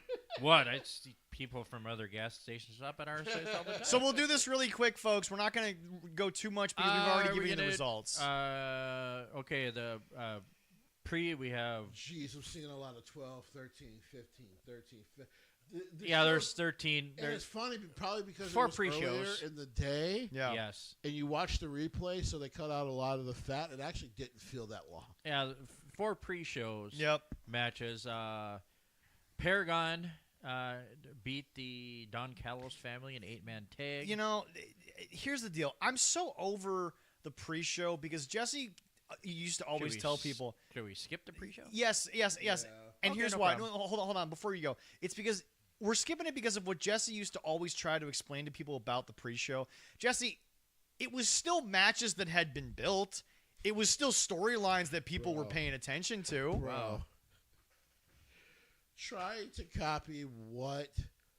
let's move New Japan out. What Vince was doing in the 90s is such bullshit. Because, yeah, Heat and all of that was still predicated on stories he already built on Raw. Yeah. So, these are nothing matches. To quote John Cena, Well, I yeah. once wrestled on a show called Velocity, which none of you people know what that is. That fucking made me feel so old, and I laughed. Yeah. 'Cause he was Shit. like, I once wrestled on a show called Velocity. Most of you kids don't even know what that is. And I'm like, Yeah, no. fuck, I do.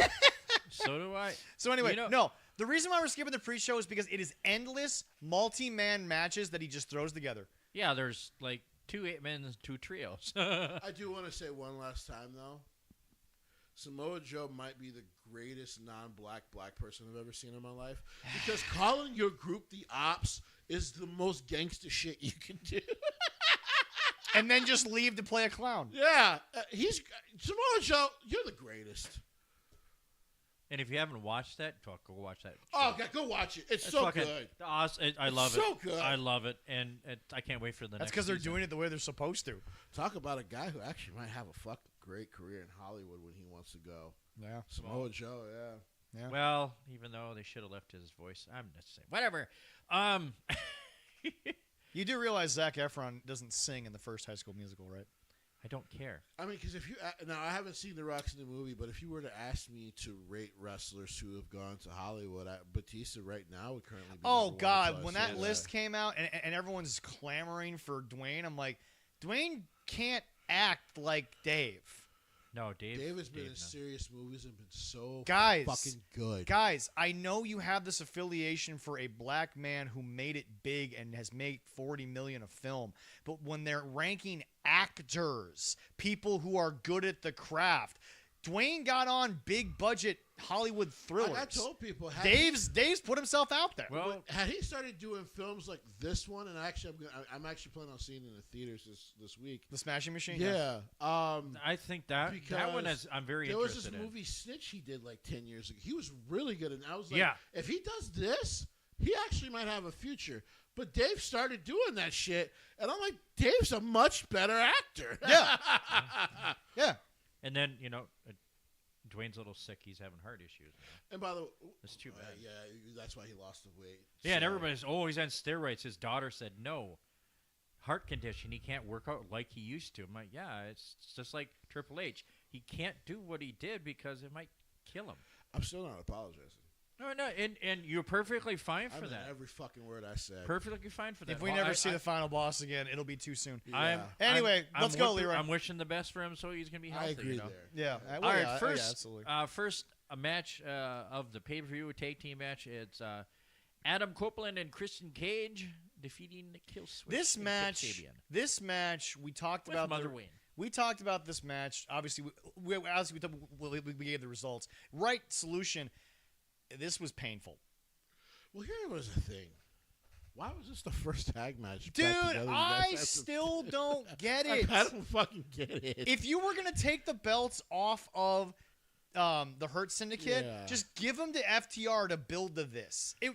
But instead, you give them to Brodito, which, congrats to those two. But funny story, Jesse. Once again, we're not being punished for being friends with Aleister Black. Okay, cool. I just one this time, Triple H has said it. And at least as a booker, this is probably why I even when I criticize him, I give him leeway because he understands this. Guess what? Sometimes what they expect is what you're supposed to give to them. Yes! Like, because they expect this to happen.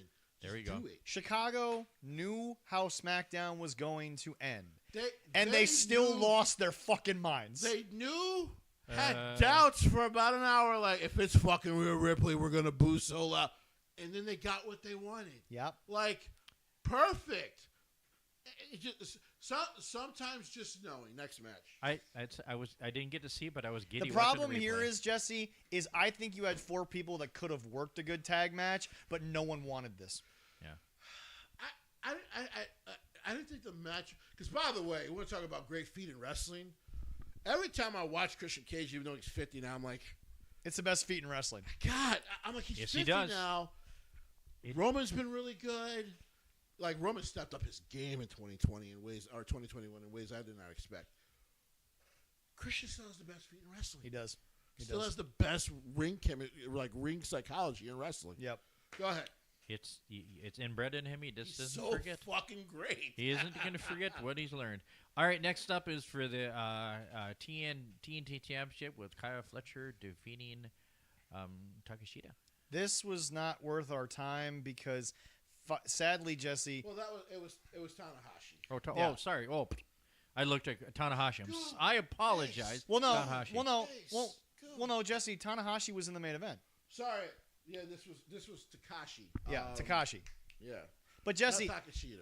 But Jesse, the part of me why this bothers me was he's even gone backwards on his own booking, in the sense of, Jesse, he used to bring these guys over for a couple of weeks and at least try to build these matches. Now he's just throwing them out there. We got to get to what he said at the press scrum because holy shit, he knows nothing.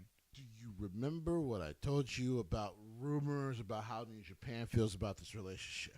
After that press conference, I believe you. Mm-hmm. Anyway, go ahead, Things Leroy. will change. Our favorite gal, Fatal, it was a 4-way match for the AEW TBS Championship where Mercedes Moe defeated Alex Windsor. She Bozilla, is, and Persephone. Bozilla. yeah, Bozilla. trained by Josh. Fucking, I love that name. I had not cool seen name. before. I love. Special talent if it's harnessed. Yep. Josh was actually very proud of her, by the way. She felt it. From Germany. She, by the way, really quick, and because even Bo has done it. Young wrestlers understand, and this is why Raquel Rodriguez has been so fucking much better lately. Right, stepped up her game. Sometimes an old wrestler isn't saying something to offend you; they're watching you and going, "You could be Well, so but much remember- better if you took." if Well, you but did remember, this." Kevin Nash made so much money as a big man because he worked as a big man, and Yeah. Raquel wasn't working correctly. And now she Well, is. some will say she wasn't working correctly like you. Some will say she was just working like the fucking most of the talent works nowadays, which is probably true. But Jesse, when you're different, you stand out. I think, and I don't know if her and Braun are still together, but I don't think so. I think because she had No. said, like, she's like, I heard the comments, I called Kevin, I understood, and I've been working on it since. Raquel, I'm glad you fucking did so. You have been so much better to watch. She was also, and I know this word seems weird to the people over in Rancho Cucamonga. By the way, really hilarious story. I got a package the other day from Rancho Cucamonga. Oh, that's funny. Got to be kidding me. I'm not joking. It said Rancho Cucamonga. It was also bootleg. Fuck you, Polads. Anyway, no, Jesse. I still say to fuck you to FedEx as they delivered a package. Jesse. I have no idea where for me.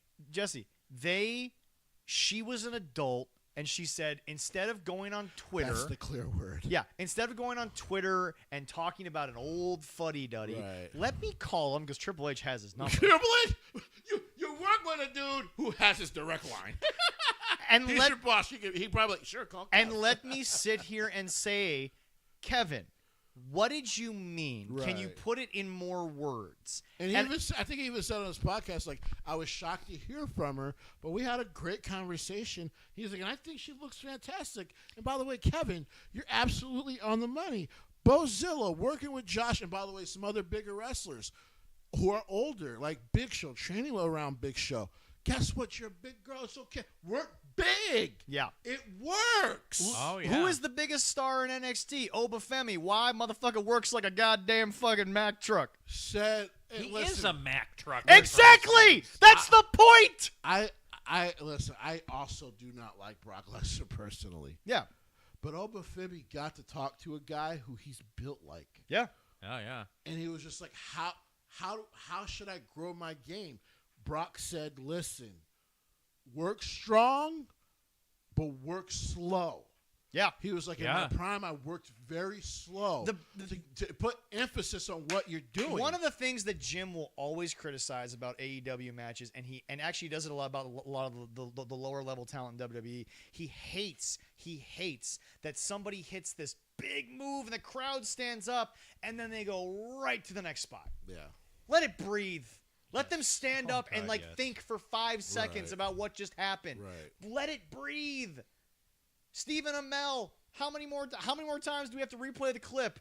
Yeah, I did the whole fucking thing with Christopher Daniels in like 2 seconds, but I could have literally crawled up that rope for an extra 5 and the whole place would have blown out of Right. fucking seats. Right. Yeah, no And shit. instead it all happened in 2 seconds. Right. It was a nice spot. Right. It was a good moment for Right. him, but it could have been great Right. by just slowing it down. Right. Remember, Undertaker, he's the guy you all look at in every company and in every fandom, and you're like, wow, who worked slower?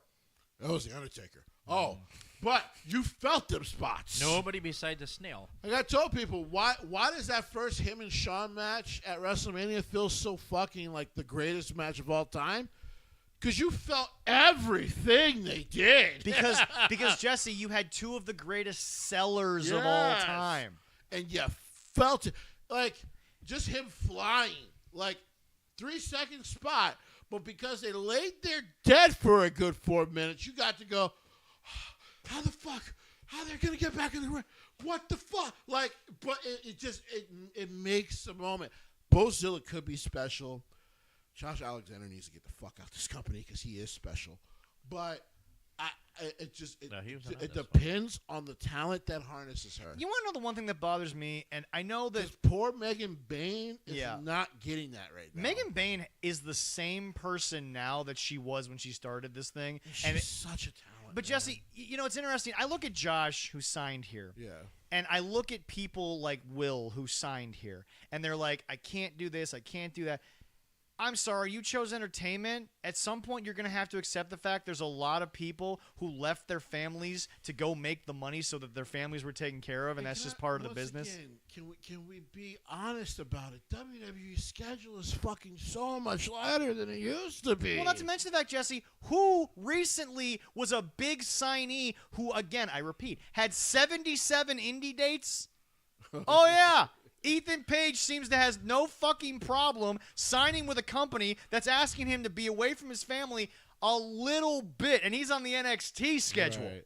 No, it's He's taking care of the fan. Guys, I'm sorry that entertainment requires you to sometimes look, not everyone can be Metallica, who at this point in their career, it's 2 weeks on, 2 weeks off. They can do that because they've earned that shit.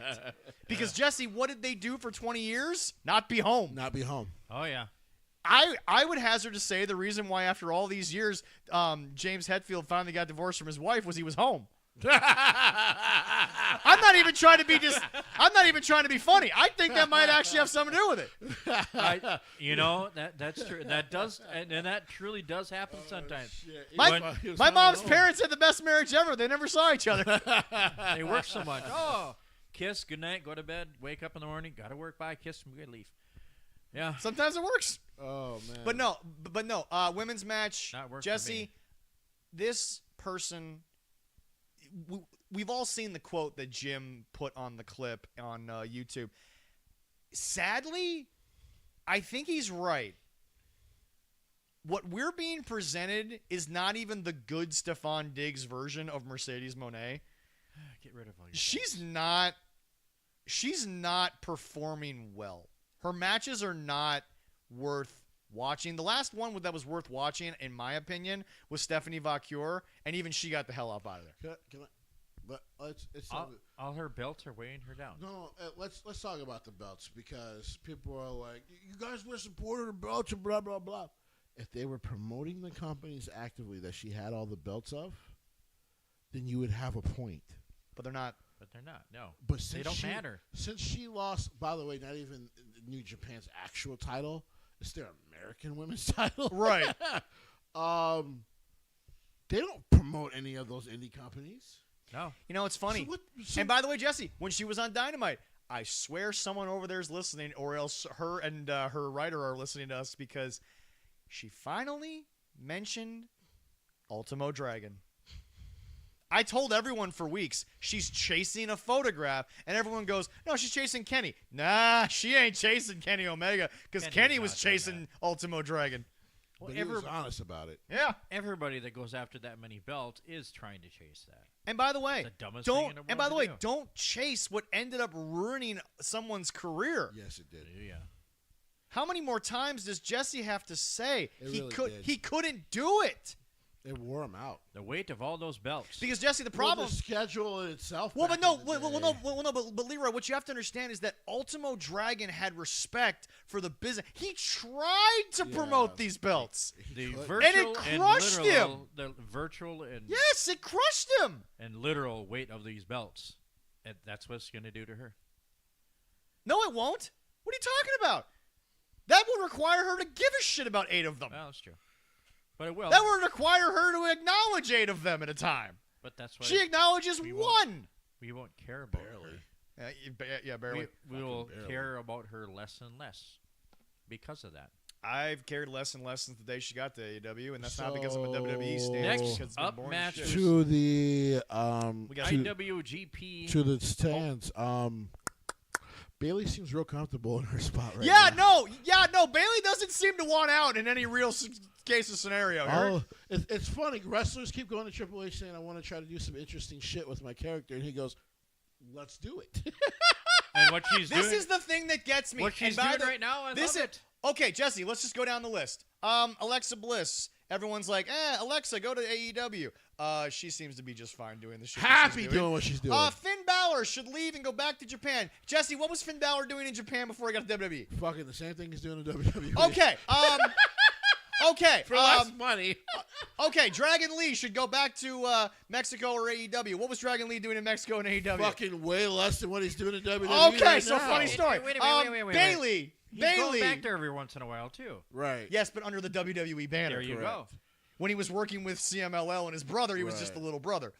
Put on fucking 40 pounds and all of a sudden he's a badass. Right. Mr. Iguana should go back to AAA. What was Mr. Iguana doing in AAA? The same shit. Same thing he's doing WWE. On a much smaller On a much scale. smaller scale with a much less paycheck. Bailey, Triple H is totally botching this. This is what Bailey asked for. This is what she wanted to Doing do. some truly interesting character shit. What? This is what she wanted. Who's saying she's botching anything or she bought? People have been saying he's been botching her, which makes no fucking sense because the whole point of the last part of the run before now, this character change, she's been using her legacy to build up people like Lyra Valkyria and stuff like that. And that's her doing. And That's her giving back. By the way, Jesse, here's the other thing that Awesome. people are not understanding about wrestling. When you get to a Bailey point, you have to start giving back, and everyone's like, Bailey's been around a lot longer than you people think. Like 20, 30 Bailey's been doing this shit for about 15 years now. She started training in 2010. Yeah, she's been a long time. Yeah, she. That's the problem with a lot of wrestling fans. They don't realize how old some of these people are getting. Yeah. Xavier Woods just turned 39. Well, because now the new one, because AJ put out his thing, is they wasted AJ's run. I'm like, wait a minute. He became a Grand Slam champion, a multi-time world champion. The dude was WWE champion in the first 3 months. Vince signed him. What are you talking about? Vince literally said, we're building SmackDown around him. He got Vince to buy into him in 3 months. What are you talking about? Sometimes people will say shit online. I'm like, you don't know what the fuck you're talking about. So wait, hold on. Crazy. So wait. I now want our fans who go out there and listen to us, please send us what. And by the way, if you listen to us and you disagree with us, great. But if you disagree with Jesse's take, do me a favor. What is your definition of what AJ Styles should have done in WWE? Because Jesse, he won multiple world titles. He won the Intercontinental Championship. He beat John Cena. Like his first big pay-per-view, he beat John Cena. He won the tag team titles. He won the United States Championship. He's been to WrestleMania multiple times. What was he supposed to be in WWE? I don't understand. Bailey, 2012, Bailey started with WWE. So 13 fucking years. She's given back like Natalia has, because Natalia's been there forever. That shit will. AJ should come to AEW because AJ no ball. AJ been balling, and AJ's like, I'm almost 50 now. I'm ready to get out the game and go fucking be a dad. AJ Styles is a You know what, Jesse? Here's the one thing that I get confused when people talk because I'm like, what? Multi-time world champion in the biggest company in the world, and everyone used to say WWE will never give AJ Styles a run. They gave him more than one. What the fuck do you mean? Also, hold on. At the top of that list, AJ's just doing stupid shit because they didn't have R-Truth for a while. Did anyone ever watch AJ in TNA? He did some pretty stupid fucking things. But he did some pretty embarrassing shit. I don't know. They made him impregnate a woman. Look what AJ was when they're just on Raw, and just this last Monday. Because Dixie did that. Yeah, I know. But when they were over in was he over in Paris, wherever they were on Monday? Oh yeah, Jesse, the whole arena as was a baby face, him. because you tried to explain what really happened when he was a heel the last time they were in Paris. Now he got to come back and experience it. He's not having a good fucking time on this run. He actually got to appreciate the level of respect. Because I'm like, by the way, that is an absurd amount of love and respect. Like, you are phenomenal. Jesse, I'm sorry that AJ awesome. Styles has obviously chosen to not go the John Cena route of a final year and sit there and say, let's make a big tour out of it. AJ's just kind of, let's keep going. Like, and he's just like, hey, time is starting to run out. Let's go do this. Well, Jesse, how many baseball players had their last final seasons and never told anyone and then said, I'm done? Derek Jeter wanted the retirement tour. Mariano Rivera got the retirement tour. To be fair, Derek didn't actually want the tour, but the owners were like, you're going to fucking get it. Right, exactly. Mariano kind of wanted that, right. So they gave it to Mariano. Right. But, Jesse, not everyone wants to. See, this is the other problem with the sicko fans. You want wrestlers to have the career you want them to have. Right. And that is the part that I can never agree with is, Jesse, Alexa Bliss deserves so much more. She wants to do this. She wants to be creative. When I'm like, every time I look at her accolades in WWE, I'm like, what? Even she would ask you, what more do I quote unquote deserve, in the sense of, that's a pretty decorated wall I got. I'm pretty sure I've done it all. I hate to say it. She has more gold in her industry than her husband got in his. Well, he wasn't good enough. But let's see. I don't mind Ryan Cabrera, but let's be real about it. What else does Alexa Bliss HOF ring? How about that? There we go. There you go. All right. Sorry, tangent. That's but the only other thing she needs. It came up because, like, next match. Yeah. It was a singles match for the IWGP World Heavyweight Championship with Sabre Jr. defeating Fuck. Niall What the McGuinness. fuck is the point of these one-offs with Nigel? Fuck this match. Fuck Zack Sabre Jr. because you're supposed to be better than this. You also Fuck said you Nigel? didn't want to compete in America. Apparently the check finally got big enough, Zack. So fuck you, you fucking Brit. But anyway, no. And Here's his the other. damn bad teeth and tea drinking. What? I don't know. Here's the other thing, Does he have Jesse. nice teeth? Now I'm gonna get to your point because I had to get my point out. So Nigel's just a member of the roster now. He can wrestle whenever he wants. I guess so. Oh, okay, then put him out there and wait. You can't put him out there because he's going to embarrass 90% of your fucking roster. Yep. So, first of all, you sound like a Geisha fan. Don't do that to Zack Sabre Jr. What? But he's fucking.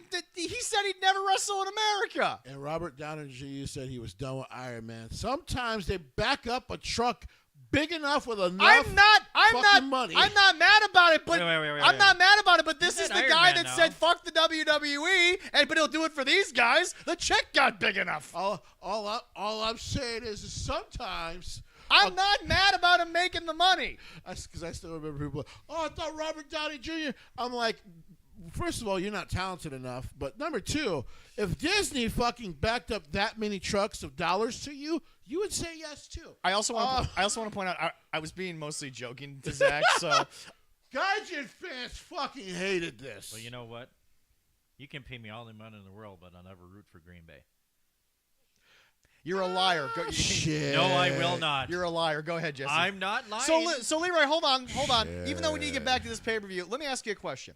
So tomorrow, I've got a check. Yep. And I'm going to ask you, okay, how big of a house do you need for all the kids? Yeah. How much money does Kathy need to be very comfortable in starting this wonderful, heartfelt journey of hers that she wants to business-wise? Yeah. Okay.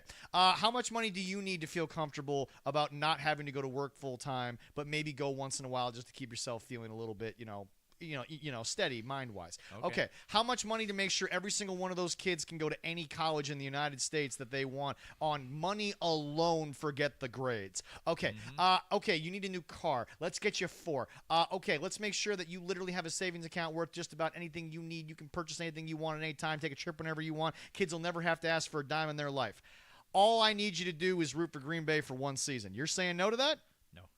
Exactly. So shut the fuck up. I will not. Nah, you put the cheese on your head. You'll No. put the cheese on your head. You would put the cheese. See, here's on, the thing. Here's the thing. You As my put- grandfather would say, No. God rest his soul, don't judge a book until you've read it. The reason you're saying no is because the money ain't on that desk. The cheese would be on your head, No. and the proverbial fucking Go, Pat, go. It would come out of your mouth, boy. the No. proverbial Packer dick No. would be in your butt. You would be screaming, No. "Go Pack, go!" for a year. Nope. You would forget you were ever a Viking fan for a Nope. year. Yeah, you would. I'm Yeah, you sorry. would. Nope. Yeah, you would. I wouldn't. You're saying no because the money ain't on the table. I don't care if the money's on the table. I'll I've still seen say people no. eat ass for a $10 bill. If that was I- offered to you, I need more than a $10 bill to eat ass. all right? maybe you do, but I've seen people eat ass for a $10 bill. Dude, there are people that eat If ass they for a quarter. offered that much wealth to you, you may never not be a Packer fan again. Nah. Now, There you go. I have morals. every nigga has morals until their bills are paid. Now, that's just some real shit. Every real man has morals until you're like, oh, I never have to work again. So here's the thing. Because no one asked you to kill anyone. You just got to root for the Packers. Yeah. I might die myself. See, that's a problem. Hey. But he's still taking the money is what I heard. No, I'm not. Hey, Never. Never. do you think the Amazon owner wanted to buy that much Botox? But he was ugly, baby. He got that much wealth. I'm fucking sexy now. I'm Lex Luthor in this bitch. Jesse, I already know. If you have enough goddamn money, any bitch out there will want you. Well, They don't care how ugly you are as long as you got fucking money. I mean, listen, with enough money, I can fuck the bitch, her mother, and her dead grandmother. But it doesn't matter. true. What we're saying is you would root for the Packers. No, Now, I wouldn't. back to Zack Sabre Jr. See, I would not. you see, the moment he sees that kind of money, he's gonna understand. Yeah. So, Yeah. My grandma would come back and kick my ass if I No, did she that. wouldn't because you could buy your grandma's dead Because body you off. you could buy her a dress as she woke her up from the dead. Yep. So No. here's the thing. You don't believe me, but I don't care. Zack Sabre Jr. We don't believe you because we know you're lying. I'm not lying. You're a good I'm Christian being man, the but you're truth. lying. Sometimes, Yeah. right? Yeah. Sometimes, like, you have a belief. Yeah. And then sometimes somebody offers you enough money that keep- makes you go, well, it's one night. So, like, you know, so, He put down the tea and crumpets for one night and picked up a Waffle House you menu. know, listen, like, you're not vegan for a day. But, hey, Yeah, like, it's yeah. a day. Yeah. It's a cheat meal. Yeah, it's a cheap You know, meal. so, like, you go have a baller match, and then, you know, you get booed for fucking selling your soul. But, hey, you're good. Hey, man, the check cleared. That's all. That check looks great in my bank account. Yes, it does. So Zack Sabre can go back to Japan and be like, I don't really need to get paid for the next year in New Japan. I have no sadness for Zack Sabre. No, none whatsoever. You don't want to know why I wasn't ever mad about this? Yeah. Because, of course, Tony Khan will write a check big enough.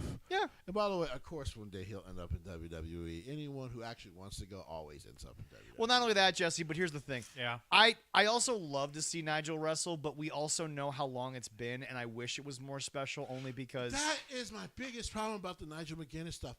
Why aren't you actually building his matches? We don't actually know He how long got he this has left. shot on Collision, and I'll start saying your name, dude, because you're the only dude in the fucking world to do this. Bro, only Bruce Ivy on fucking AEW WWE News Facebook page is watching Collision right now. Yeah, Yep. he feels like he's it. Nobody's watching. He's the only one watching Collision right now. There might be about bad. 2 or 3 other people we don't know their names. It's fucking bad. But I can never watch it live. I'm like, it's so bad. Yeah. I can't be mad at either guy. No. But I can be mad that this wasn't built at all. Like, this is the shit Bully Ray was talking about. Yeah. Next match. There's no direction. Next match is we already talked about it too, but it was the 3-way tag match for the tag team championship with Brody King All and Bandito you had getting the to win. do was give getting the tags. FTR the belts. They could have pinned the mixed together tag team. Yeah. The Hurt Syndicate walks out. They've got a gripe, and now FTR versus Edge and Christian in Toronto is Yeah. for the AEW World Tag Team titles. In 2 weeks. Yeah, about 2 weeks. This is such misguided, like, storytelling And it's booking. not even Bandito and Brody King's fault. They're just No. working the match. I'm happy for those See? two. Yeah. Didn't they have a tag team match this last Wednesday too? Yeah. Yeah. No, they're Did they win? featured. I'm not. And they're great. Yeah. No. Yeah. they No. win? And they're Yeah, yes. yeah. Yeah, Okay, yeah. good. I will always. I- I will always root for Brody King. And Oh, I don't know if you got the chance to meet Chris Bandito when you went to Ring of Honor. I will always Chris root for Chris hadn't been in Ring of Honor Okay. yet, so Bandito. I've just from everything I've watched, I will always root for yeah. Chris Bandito.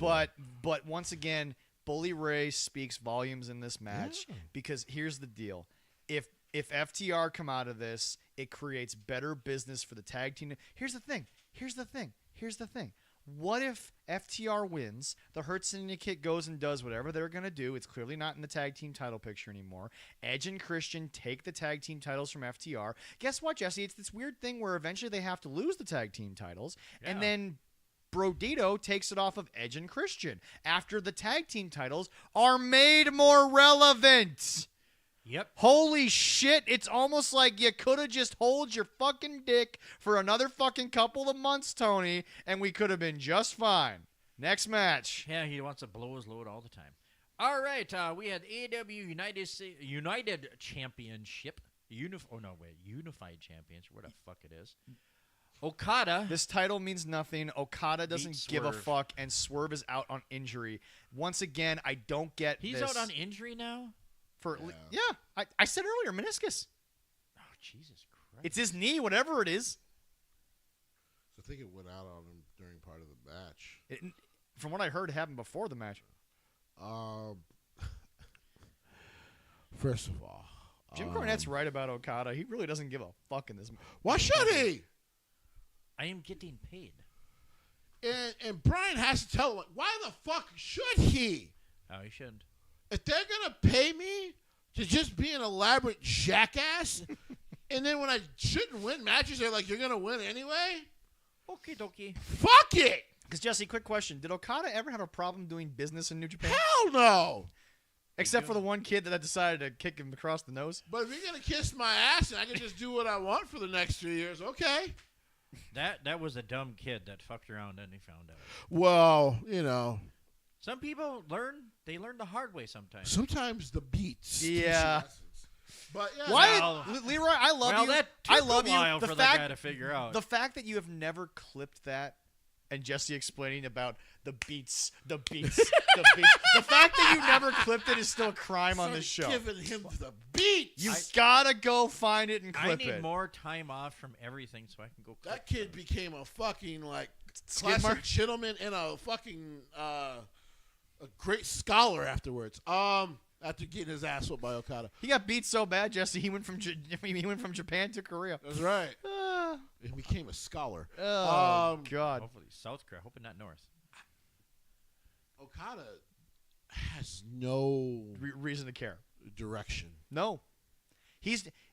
Okada is the prime example, Jesse, of I got a toy and I want it to be the biggest toy in the box. I would like to say this again because I know a lot of people don't watch Japanese wrestling as much as I do. Wait, I but get Jesse, that. all the sickos are New Japan stands. No, they're not. They're fucking idiots. liars. They're idiots.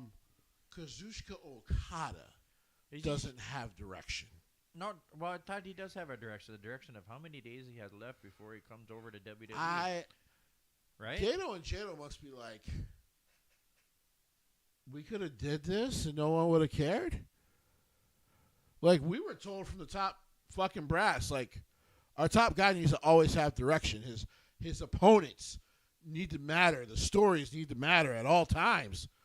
Okada is the opposite of Sting, where he always worked with top talent, but he is clearly capable of understanding why he was there.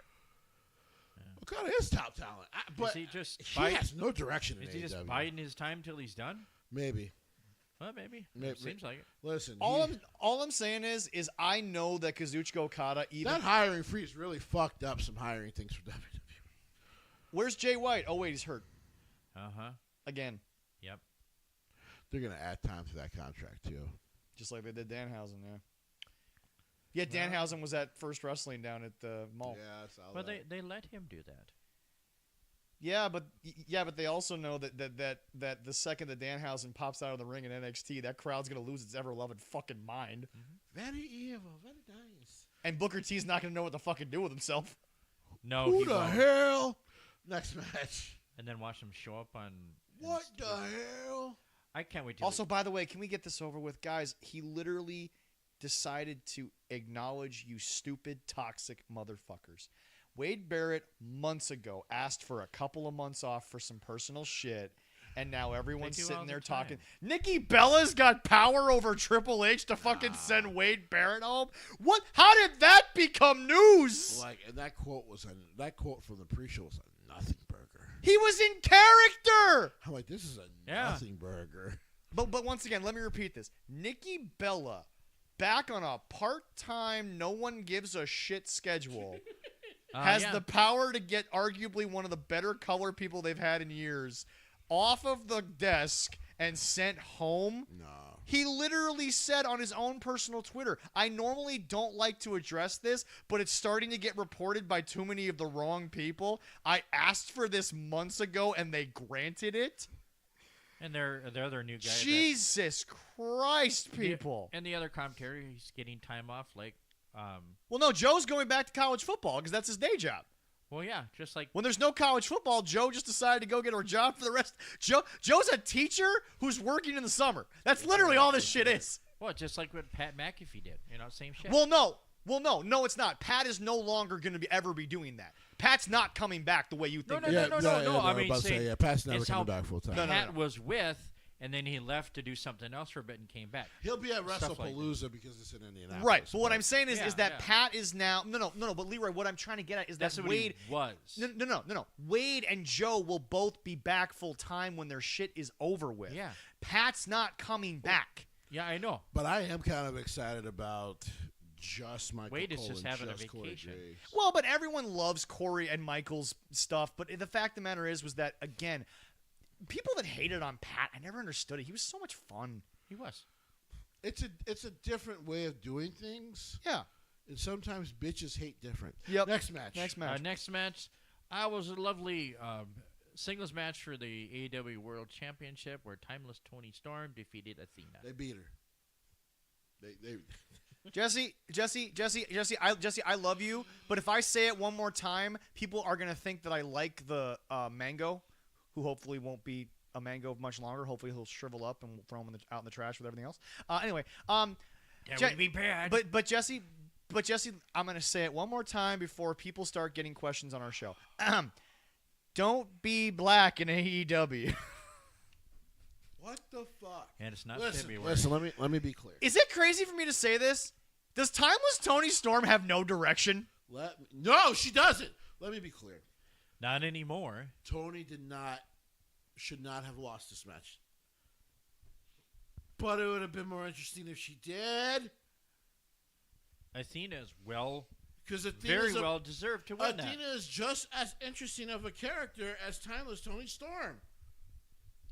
Her work in ROH makes her. The problem with ROH is that right now the two most interesting things in ROH and AEW are both women's situations. And this match, Jesse, was the two most interesting gimmicks going in the entire company. But it's true is how many people saw what was happening in ROH and what she did. No black Not people, many. because like Jesse said, you Not can't many. ask brothers to pay more for something that they were already getting. Man, nigga, But fuck nobody that. I was arguing saw for free. it. Nobody saw it. Let's put that to the side. All right. We're Next. not moving on, Jesse. Do you want? This is the most abused women's division I've ever seen in my life. There's no direction in this women's division. And how do they?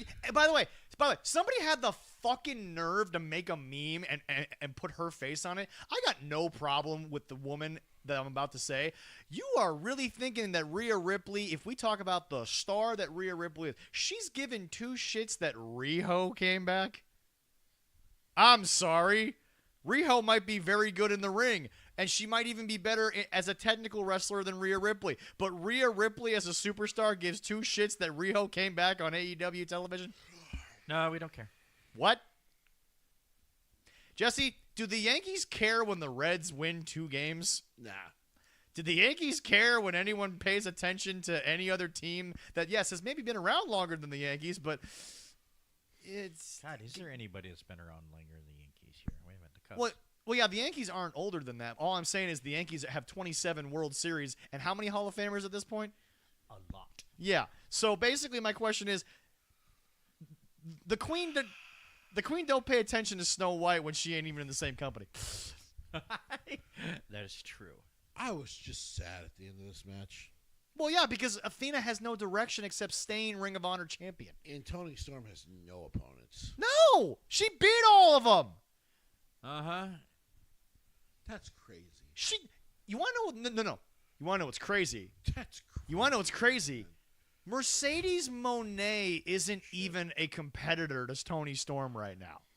With 9 belts, she's not even a competitor. And she's talking about beating the Ultimo Dragon. Maybe that 10th belt would look really nice if it was the AEW Women's World Championship. Oh, wait, we already beat you for that. Go get another fucking indie promotions title. Yeah. They'll probably roll that back and have her win, maybe. I could see it happening sometime this year. You know what? Maybe. This is one of those times. If Tony Storm, because she's a better person than Brock, but if she wanted to be like, I want the Brock Lesnar schedule here, she would have earned it. Oh, hell yeah. Like, Yeah. I'm leaving with this championship for a few months. I'm gonna go spend time with my husband. And what's Tony going to Good do? luck to you guys. And you know what's Tony going to do? Give it to her. Not a goddamn motherfucking thing. thing. That's fine. Not a goddamn thing. Tony All right. Khan's just going to sit there and be like, okay. Next up after that, horrible match. Well, It was a Horrible. good... It was a great match. It was a great match. good match, but But you can't somebody be else should've excited won. about it. Somebody else should have won. Like, it depresses you because you're like, this is, to me, this is actually worse than when Brock was Universal Champion, because there were competitors for his shit. Yeah. And so when basically He just didn't come to work. right, and like Vince just kept feeding them off to him, Yeah. you were like, well, what the fuck are we doing, right? Mm-hmm. Absolutely. There's no competitors for this title anymore. None. Yeah. They're gonna convince you that somebody's ready. Try And- to. Yeah. They will be totally wrong. So I think it looks like it'll be a triple threat, like with Chris Statlander and Mercedes again. I'm just gonna point this out. Who gives? And again, I got nothing Yeah, against this woman probably. personally. I want better for this woman. We waited a year for Chris Statlander for poor Jake Cargill. Who gives a shit about I- Chris Statlander? I think Chris Statlander is one of the best pro wrestlers I have ever seen in person. Yeah. What has she? Listen, I'm going to come off as a hater here. I get it. Yeah. What has she fucking done to deserve this treatment? Nothing. Nothing. Why do we keep holding up shit for Chris Statlander? I don't know. Because she's an original. She's friends with Tony. She has stayed friends with Tony. And unlike Stephanie Vaucure, by the way, Stephanie Vaucure gets shit from the diehards. I'm like, she had the balls to tell Tony, I don't want to be friends with you people. Yeah. She literally tried to talk to you guys for 2 minutes. You invited her to a party. She was like, I'm out of here. What's Shawn Michaels' number? Like, Oh, but once again, I brought it up on the show, but we're going to address it again. Everyone gives her shit for being on that No, party I- bus post WrestleMania. I don't What? think she said where's. What? What's Because Shawn Stephanie Michaels' decided to actually go somewhere. They're willing to be professional, but they know when to be unprofessional. Not to mention the fact she also knows this, Jesse. Those ladies in that party bus, they also know that Triple H is saying, go have a good time, but you better not fuck some shit up while you're on your fucking free time. I think she just said not what Sean. He says, where did I put Triple H's number?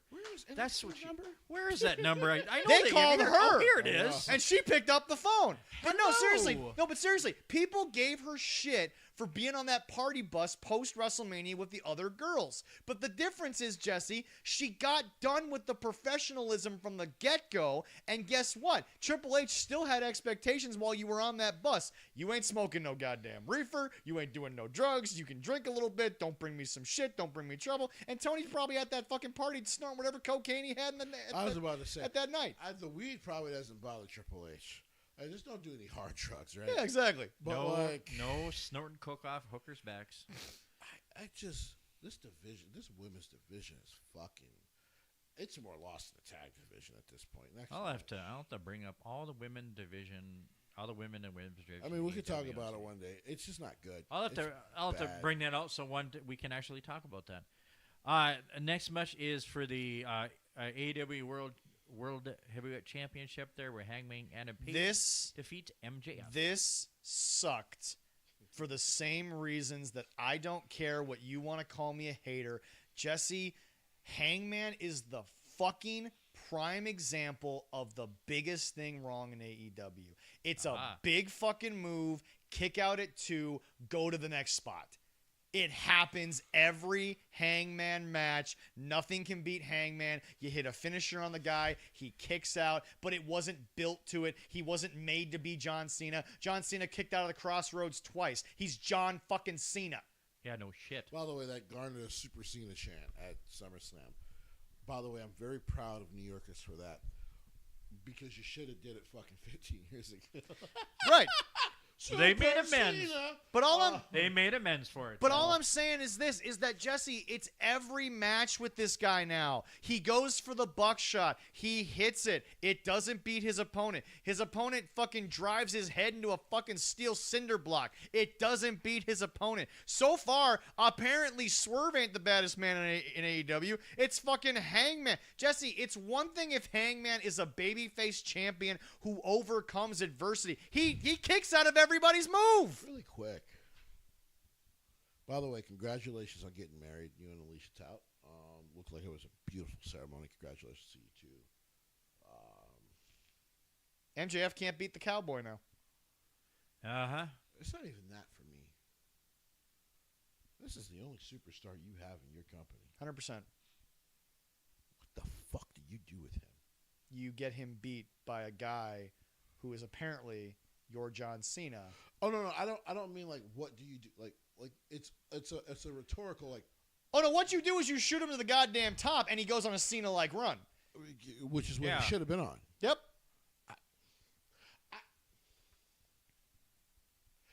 You pay that kid all that money, Yep. but you never use him to his potential. It's It's fucking insane. And you to think me. Max cares? Max is like Okada. He's like, wait, I get to do. I'm getting paid to do this stupid shit. Listen, the money is great. You start to feel not so fulfilled. Maxwell, just remember, Triple H is waiting for you, buddy. Yeah, but now my question is, and I was going to ask this a long time ago before we get to the fucking abomination of a match that I fucking had to watch at the end of this fucking pay-per-view. I'm about to say, The fuck. lights Hold out? on. The lights Hold out, on. We'll man. get to it. We'll get to it. Stop burying the lead. We'll get to it. We'll get Seriously, enough. To it. We'll But get to it. anyway, We'll get to Jesse, I was going to ask, when is that for Max? When does he become unfulfilled? Because Jesse, Micah Parsons right now wanted the biggest contract, which he earned. I'm not going to say he didn't. But if it doesn't work out in 4 years with the Packers, and they got no money to bring you back again on a deal like that, what does Micah want? Hall of Fame jacket with no jewelry? Or does he want to actually go win? He'll probably do what Khalil Mack did and take less to go try to win. Because that's all Khalil Mack did in the trade. After the trade is he waited 2 years and then took yeah. less. Well, to be fair, he got traded to the Bears. Well, he got traded to the Bears. And then he signed free agency with the Chargers. And then he went to the Chargers. Yeah, but it's just, Jesse, this is the thing I don't get. Tom Brady, love or hate him, I understand why you hate him. But Jesse, he came in night one and decided that, and by the way, this is why to me the career trajectory should be Tom Brady. And let me explain why. Forget the on the field. What is he living off of? 7 fucking rings. That is why every news network wants him. That is why Fox paid him $400 million to come talk. Jesse, why do the Cowboys offensive linemen not name Zach Martin, but Larry Allen and all that? Why do they go to Cowboys games? They know the game's going to suck. They know they're not going anywhere, but they can charge $50 cash for these fucking photos because they got the jewelry. Right. Tom Brady from day one was obsessed with winning. Tom Brady told the world, I don't care how I do it, I'm gonna fucking win. Because when I'm done with the sport, you wanna know why they're still gonna talk about me? You know who doesn't get talked about, and I don't care what anyone wants to tell me? Because when was the last time anyone other than an old analyst brought up his name? No one gives a shit about Dan Marino anymore. Because Dan Marino didn't win anything. Yeah. Dan Marino was a good stats guy. Peyton Manning doesn't get talked about the way Tom Brady does because Tom Brady won more. Peyton Manning stays in the public eye because Peyton's a really, really good, entertaining personality. His brother ain't too bad either. Winning has to matter at some point, or else guess what? You want to know why some of these former wrestlers don't have lives after wrestling? I mean, Rick is the classic example of he blew everything, but he had the accolades to live off it. Sure. Shawn Michaels is like one of the most decorated guys in the history of business. Edge didn't wrestle for fucking 9 years, but he had all the money rolling in because he was the most decorated guy in WWE history. Mm-hmm. Championships are not everything, but they eventually have to matter. And I don't understand why in AEW, but Jesse, how many times do you warn people on the show? Someday, Jesse, Tony's money will no longer be coming to your house. Well, right. Someday for these lower mid card people, someday Tony's checks are going to stop coming. There's not a lot of future stuff. Actually, Jesse, if you and I were in AEW and we were on this, you have an idea how much money you and I would have in investments? MJF probably is tired of it now, but he won't say anything because he's a professional. Yeah. But I'm not gonna lie. The moment he can, he should get out. He's their last superstar, and this is all he's doing. Did you hear them talk about Cody is apparently afraid of this new book that's coming out because it's going to expose the fact that he was the last one that ultimately signed in AEW? Yeah, I would be too. You know, if I was also invested in the company. But Cody also wasn't the last one to sign. That's been admitted by everybody. Correct. So, like, what do the diehards thinking this book is going to say? Success has to eventually... Jesse, the reason you do competitive... Jesse, the reason I joined a semi-pro football team and wanted to get better and wanted to recruit better players was because I sat there for 5 years getting our asses kicked by 70 and traveling 18 hours to do it and finally wanted to win something. Right. And then we got a ring, and it was like, oh, this is more fun. Right. This is more fun. But everyone always tells me, Zach, but you always talk about championships don't matter. It's moments. Jesse, he doesn't even have moments. He's getting paid to just show up. Yep. I get the story, so please no sickos in the comments talking about who's doing it. I get it. Trust me, I get it. And here's my problem. It always comes back to Tony Khan has a certain thing he wants to do, Yeah. and he's unable to pivot. Yep. So Swerve is hurt. Yep. Pivot. Yep. You can't do Hangman and Swerve. Pivot. Yep. Listen. Because you can have him and MJF do this for the next 6 months, and actually it could be really good. But pivot. Do something. Do fucking something. But now my problem is Tony Khan in the fucking scrum fucked up his own goddamn heel. We got one more match. Leroy, last match. last match so I can explain to you why Tony fucked up MJF's story. Oh, the way they fucking ended this one. No, oh God. Lights. That was abomination. After the lights out steel cage match where the Golden Lovers with Darby and Tanahashi and Will Ospreay defeated the Death Riders. Let me explain how this match went, folks, because we've been going a little long with a pay-per-view that's over 3 weeks old. Yes. I am about to say words, and everyone's going to be like, "What are you talking about?" And I'll be like, "Jesse will just confirm I'm talking about this match." Gummy bears. Yeah. Booker T flat out said this is why I can't do AEW, and Booker's got a point. The Young Bucks came out to bop. And once again, insulting the intelligence of the fans, not realizing that, you know what? Maybe, just maybe, Tony, show a production member laughing at them.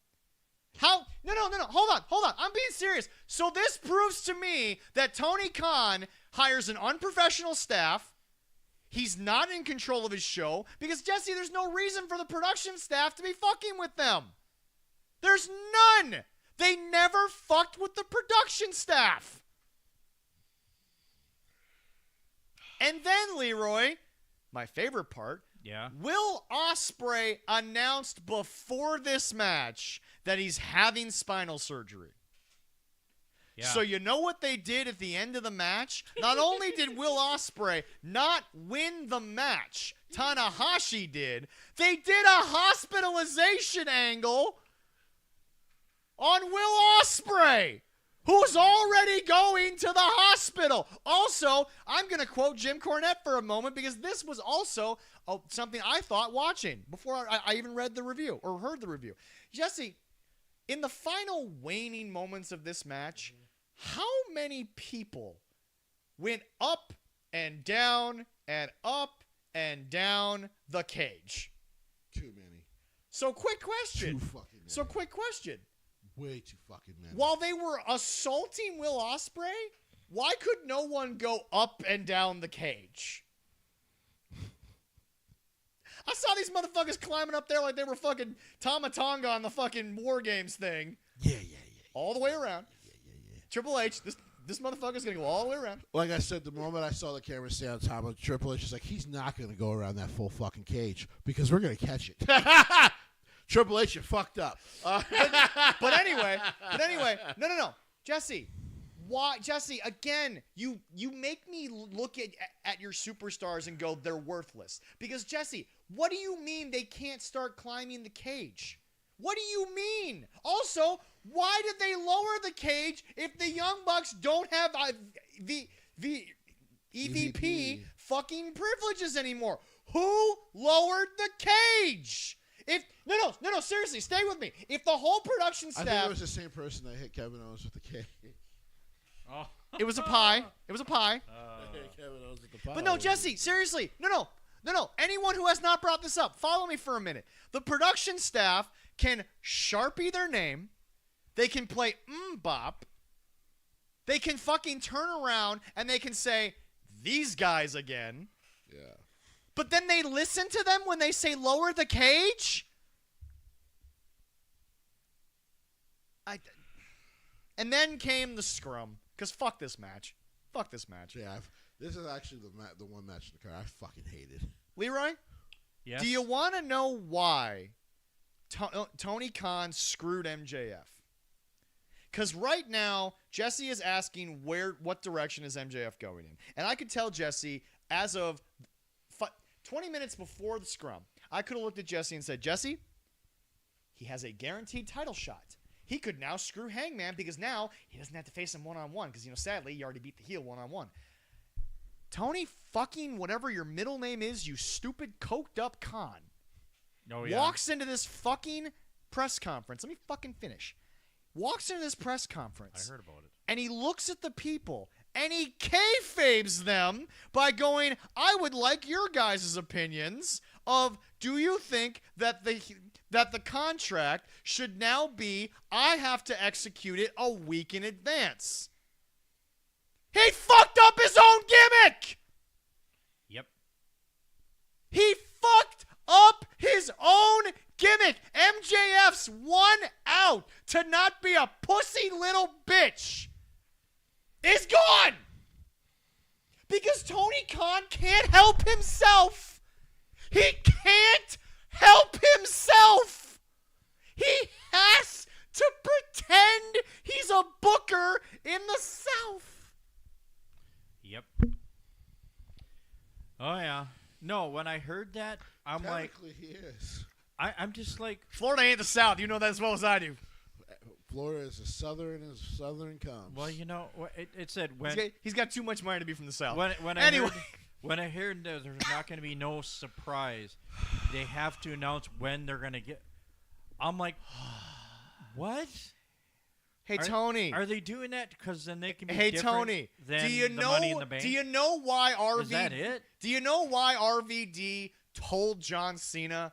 Because John Cena was gonna have to go to the most hostile territory possible. There was a reason, and they were trying to launch a TV show. Mm-hmm. Yeah. This It's fucking scrum might have been the second dumbest scrum from instead of Brawl Out. This was... Oh, okay, yeah. No. I have to agree with you. This was brilliant. I remember in 2018, this little scrawny shit I had never heard of, Tony Khan, talked about he's excited to help the wrestlers run a wrestler-friendly company, and you don't have to worry because the billionaire won't be a character. We go to 2019. They run the first few Dynamites. He does an interview. I will not be a character. Okay, we got the Tombstone and all that shit, and the Elite beat him up. Okay. So he can go, I guess, call WWE a rapist company, I guess. That worked out real well for That you. worked out so fucking positively. The NFL went from that moment and decided to do belt things with the WWE. Where's your belt with the NFL, Tony? And now, instead of, I don't know, allowing the wrestlers to tell this story on camera, you make yourself a character again. This is brilliant. You want to know why? What did Bully Ray say again? Directionless. Mm-hmm. Good heart, good guy. No idea what the fuck he's doing. Bingo! You've been lying about not wanting to be a part of the show for 6 years. It's all about you, buddy. He also said in this fucking scrum that he went home and he evaluated the things they were doing wrong, and then they adjusted and they pivoted and they did new things.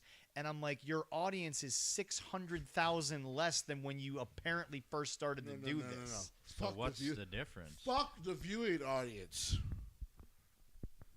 What? This Wikipedia should have it. What was the number of people in the arena? Because, by the way, this was in London. For the O2 Arena? This was the O2. It was it was just short of 18,000. 17,779. Okay. Leroy, where the fuck were you going? I just closed it out. Bitch, you were supposed to do research there because I asked you how many people were there. And you go, fuck, Jesse, I'm not doing this. Well, I didn't know you were going to ask that, so I Well, told you. yeah. This guy. But what I'm getting at is, okay, you did 18,000 in the O2.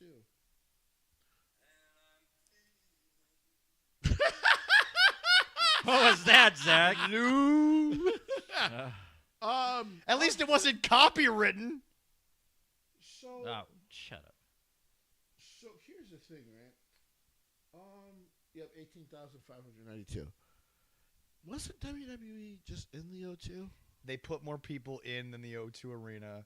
But remember, WWE did a TV taping, not a fucking pay-per-view. Right. Yeah, they said that, yeah. Okay. That was their big thing. But that's not what I'm getting at. No. How many people can fit in the O2 Arena? I think it's a 20,000 person stadium. Right. 20,000. Real quick, where was the show originally supposed to be? Was it supposed to be in Wembley. Wembley? Yep. And they moved it because of... Ticket sales. Nobody bought the fucking tickets. So the last 4 years, you went from 70,000 to 40,000 to less than 20,000. Less than 19,000. Yeah. It said 20,000. But hey, Tony, you fixed everything.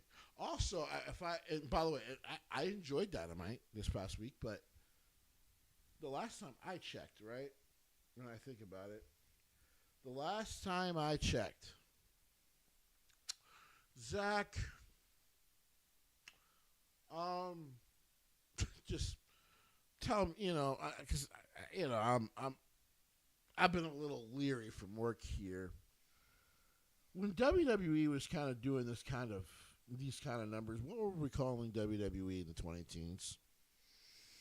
Down. What else? Loser. What else? Vince's toy. Vince's failures. Yeah. This is not a growing company. This is a failing company. And what's so sad to me, Jesse, is what is the one thing... Because the owner... Yeah. Is a failing owner. But Jesse, before you go on, what have we learned growing up? It's that when somebody is all of a sudden told information and they come back at you and they stop having the conversation, you know you've got them beat. But that's every AEW fan when you bring up these numbers. They're all like, "Oh, stop being a hater. You didn't call me a hater until I told you that you've been losing fans for 4 years. You didn't call me a hater. You were having a good conversation." Until I sat there and I gave you a criticism that you can't argue. Now you got to fold your hands like a 7-year-old and act like, well, I'm not going to have this argument. Fucking 7-year-olds win conversations because they hold their breath. Well, that wasn't a criticism. That was a fact. Leroy, it's the same fucking thing. Well, they consider it a criticism. They got to get Oh, by the fact way, is a fact. Ricochet can't be feeling so proud because How's his wife's music career doing? that's not fair to him. No. I haven't heard anything about it. Hold on. That's actually me hoping she does well because he ain't going to be doing this well for... Well, she'll need to be paying for shit. I haven't heard anything about her career. But really quick, right? Ricochet was going on this tangent and trying to talk shit. And then, of course, MJF had put out some shit, right? Yeah. And then MJF actually clarified. Yeah. Because everyone thought MJF, because of the timing of his tweet, thought he was shitting on Bully Ray. Yeah. By the way, a show he's been on often. Yeah. Busted open. Yeah. And he said, actually, I wasn't speaking about Bully Ray. Pause. So your biggest star knows Bully Ray ain't wrong. Yeah, but Max is also smart enough to be Kevin Nash in this situation. Hulk Hogan in this situation, Eric Bischoff in this situation. If you got a person dumb enough with money to fucking keep paying you, drain the blood. Get paid, homie. But it's just, like I said, it's kind of funny to me. Be like a vampire. The biggest actual superstar you have literally knows Bully Ray ain't technically wrong. But I'm also not going to say he's right. Yeah. Well, At this point, Maxwell Jacob Friedman could legitimately walk on to Dynamite, rub his boots on the AEW logo, say Bully Ray was right live on TV, walk to the back, look at every single person on that roster who's going to stand there and defend AEW, and go, the fuck you people going to do? I make more than all you combined. Or he's literally like, what the fuck are you doing here? What the fuck do you do here? And walk away, and they would have nothing to say. Well, not to mention the fact they could throw a punch, but it's like, yeah, but your own boss is still going to send him a check. Kenny Omega might have been joking, but the sentiment was real. 80% of you don't need to be. 80% of you don't deserve jobs here. That was some real shit. By the way, people were mad at Kenny about that. I was like, oh, you mad at one of the best professional wrestlers in the world for saying some real shit? 80% of you, whether we love you or not, All I know is probably don't deserve this. All I know is Roman Roman Reigns had the ability to talk to Vince McMahon, and he did. And he changed a few things. Yeah. Maxwell Jacob Friedman can't change Tony Khan because Tony Khan's going to keep doing what Tony Khan wants to do because this is the number one problem. And I know we say that all the time, but the real true problem is, Jesse, he thinks he's doing this right. Yeah, He thinks this is how wrestling is supposed to go. You cut your fucking biggest star's nuts off, and he wasn't even in the room. he as we have said many times, he has people there that know I don't care anymore. and can help him. But he doesn't care. No. I don't care anymore because the fact of the matter is that one of two things are happening. Either A, Jake Hager is right, and Tony Khan is actually behind the scenes a fucking dictator. Because remember what?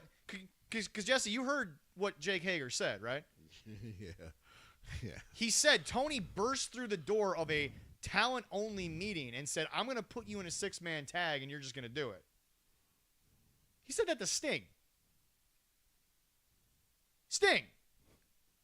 The only real legend you had at the time, the icon. Yeah.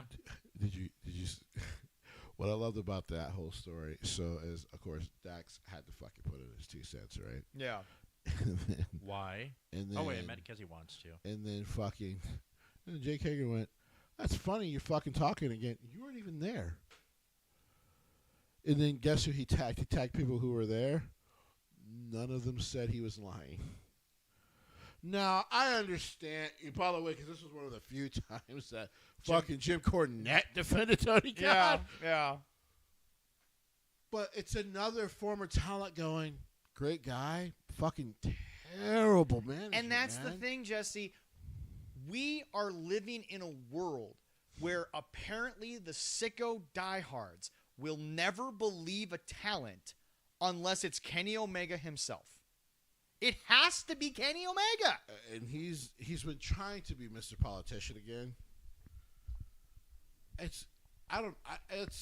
Cody Rhodes is worried about AEW publishing a book. Cody Rhodes is the biggest star in the business. The fuck he worried about you people other than the personal investment he still has in you morons? Yeah. It's not that Cody Rhodes should be worried about whatever book you guys are going to publish. You should be worried about anything Cody has to say about your fucking book. Or if Because he, Jesse, this sells off what he thing, owes. Jesse, this thing that the sickos keep trying to say, well, they're going to be worried because it's going to come out that Cody wasn't the first one to sign. Everything pointed to that. That don't matter. No, it does. But the problem is that they're lying. Well, it don't matter to me.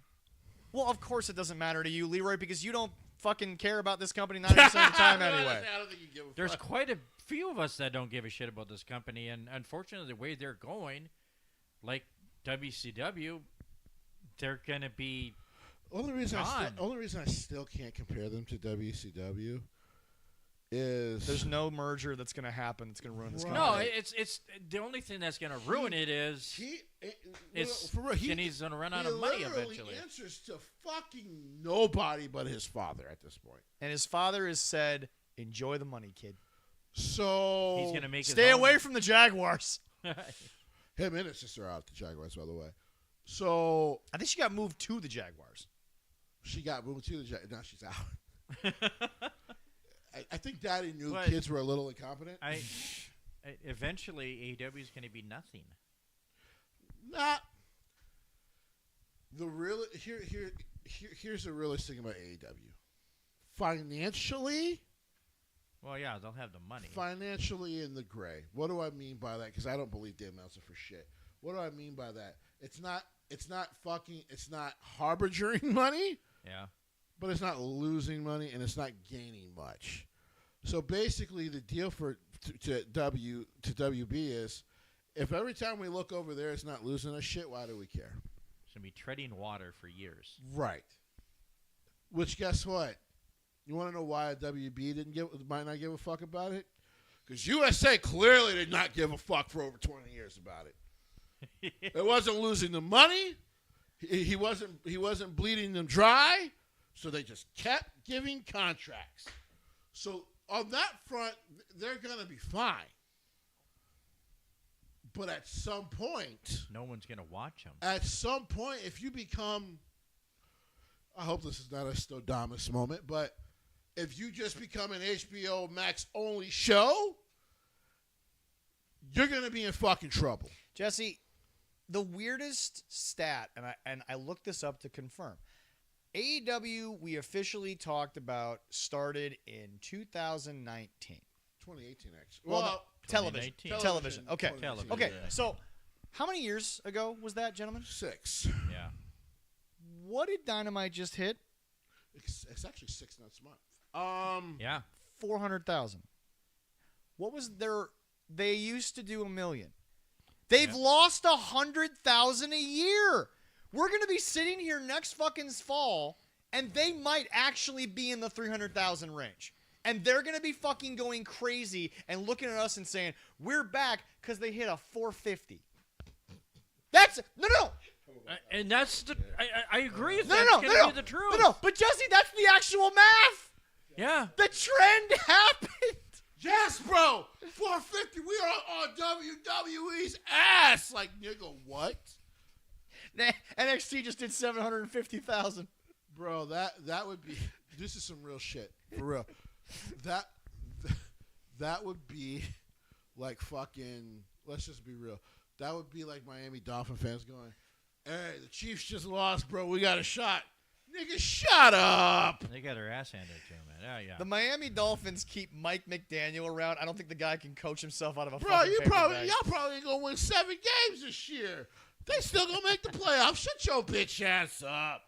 Mike, but again, Mike. Actually, it's funny. Mike McDaniel looks a little like Tony Khan sometimes. 450. Is gonna be their fucking happy Yeah, it's happy like- place. Where are we going to watch it? Are they going to be. I just. If they go to HBO Also, solely, stop listening to Dave Meltzer. Oh, God. He's fucking lying to you. Leroy, absolutely fucking Leroy, lying to you. a match with gummy bears I know. I saw it. I'm like, officially why? has a higher rating. And let me say this again. A match with gummy bears officially has been rated a higher rated match than Shawn Michaels versus Kurt Angle at WrestleMania 21. Dave Meltzer and What the fuck? and Did he give it a 4.5 or a 5? He gave it a 5. Oh, the my Wrestling God. Absorber Network. Oh, my God. He gave it a 5, Leroy. Ladies and gentlemen, I used to be a subscriber. You can't justify it They're anymore. shills.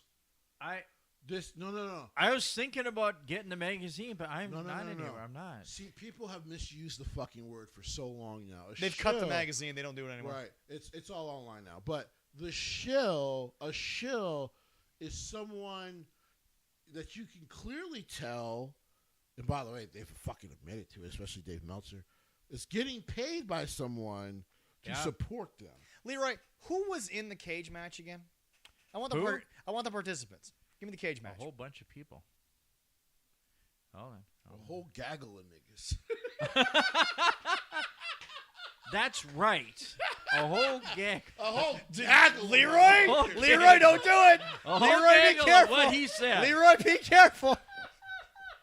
A whole gaggle of motherfuckers. There you go. A gaggle of motherfuckers is in that match.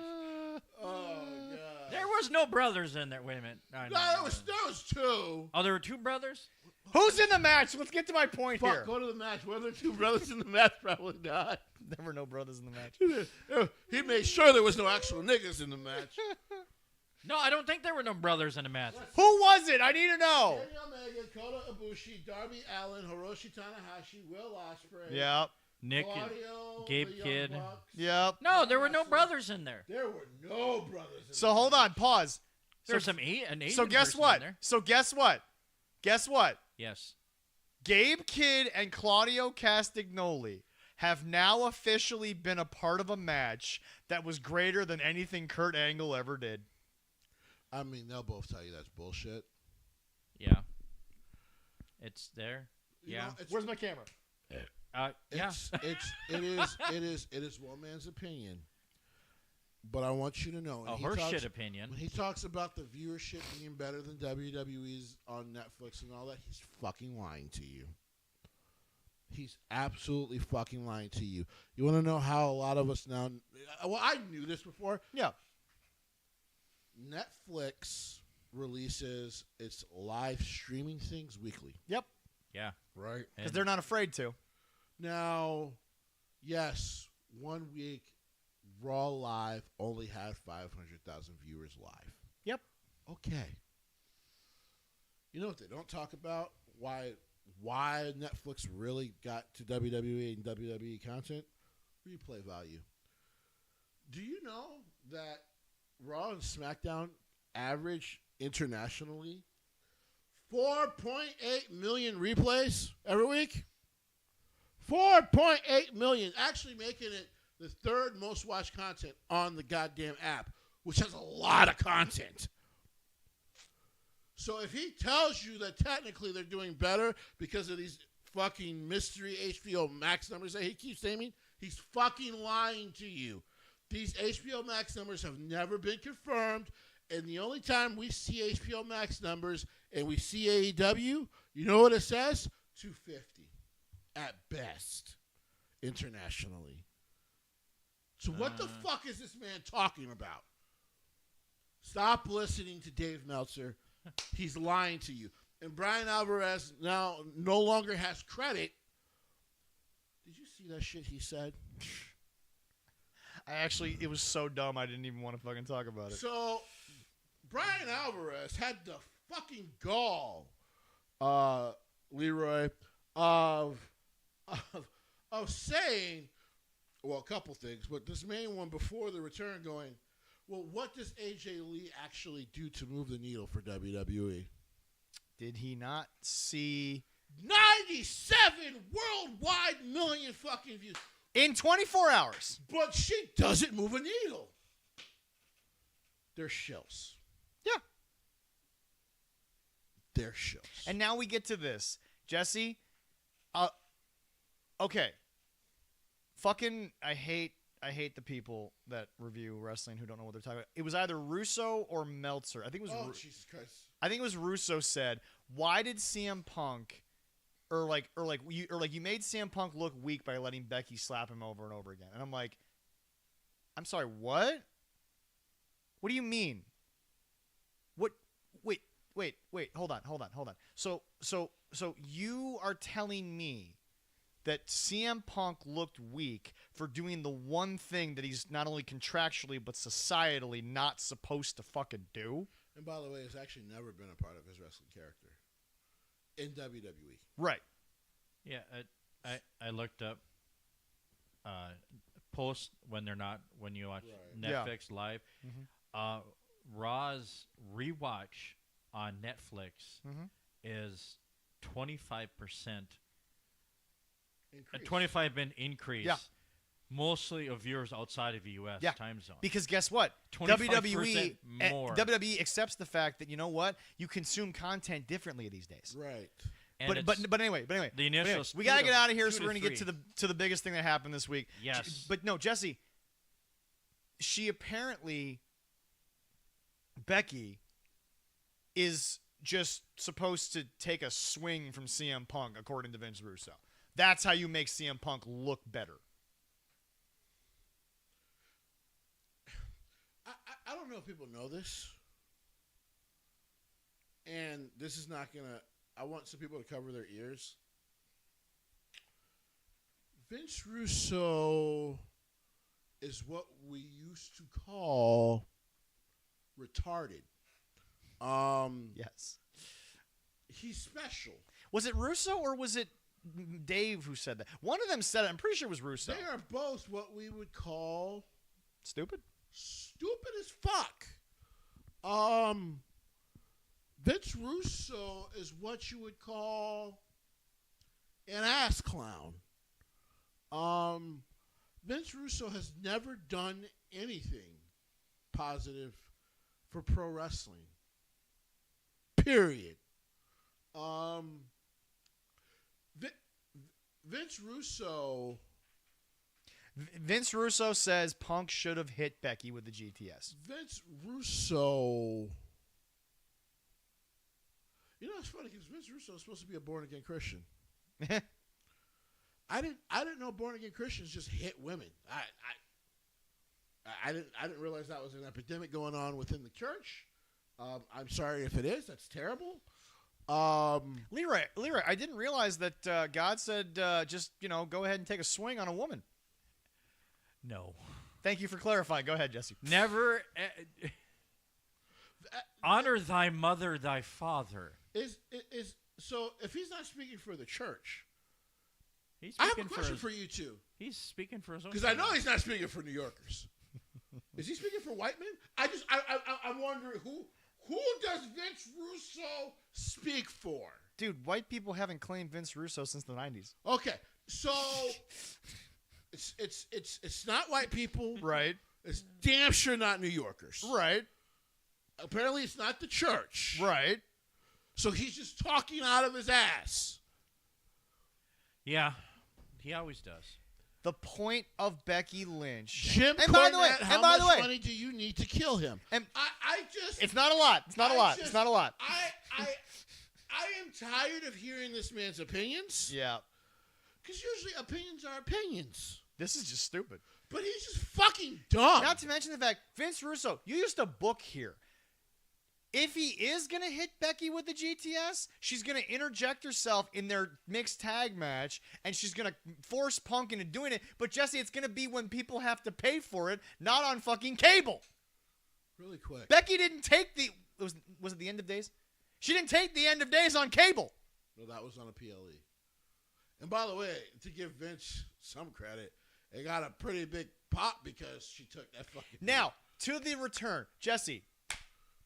Vince also said, why should Becky Lynch act afraid of AJ Lee? Look at the size of her. Is she crazy? Do we forget the fact that crazy is her superpower? That's right. Do we forget the fact that Jesse, even Seth, who, by the way, knew that the hard cam was on him in that moment, looked right at the camera and was like, oops. I loved that moment. It was so quick because they moved away to get to AJ. Yeah. But even Seth looked at the hard cam and was like, uh-oh. But no, it's like, Jesse, we have to thank Jack Perry upon this day for setting Do this we? in motion.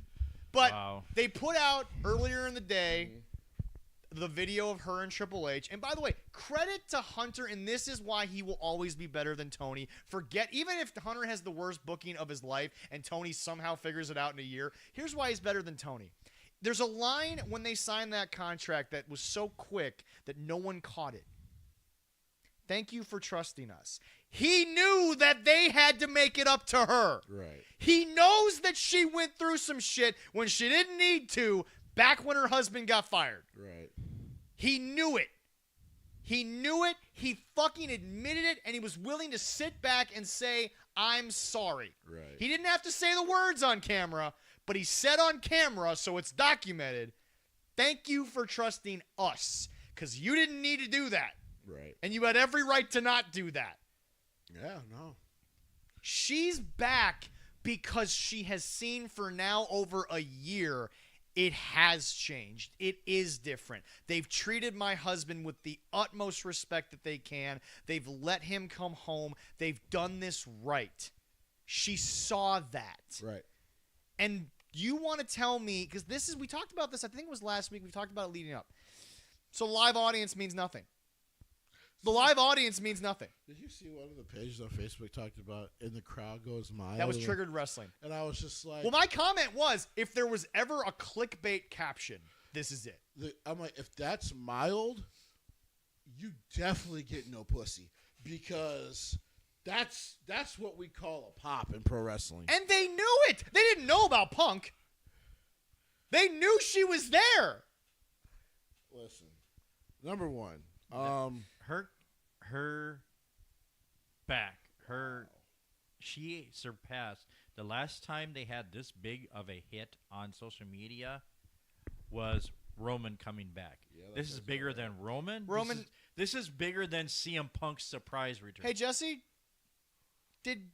is Roman pretty big in the wrestling business? Roman's pretty fucking huge in pro wrestling. Before AJ, 100 million for Roman.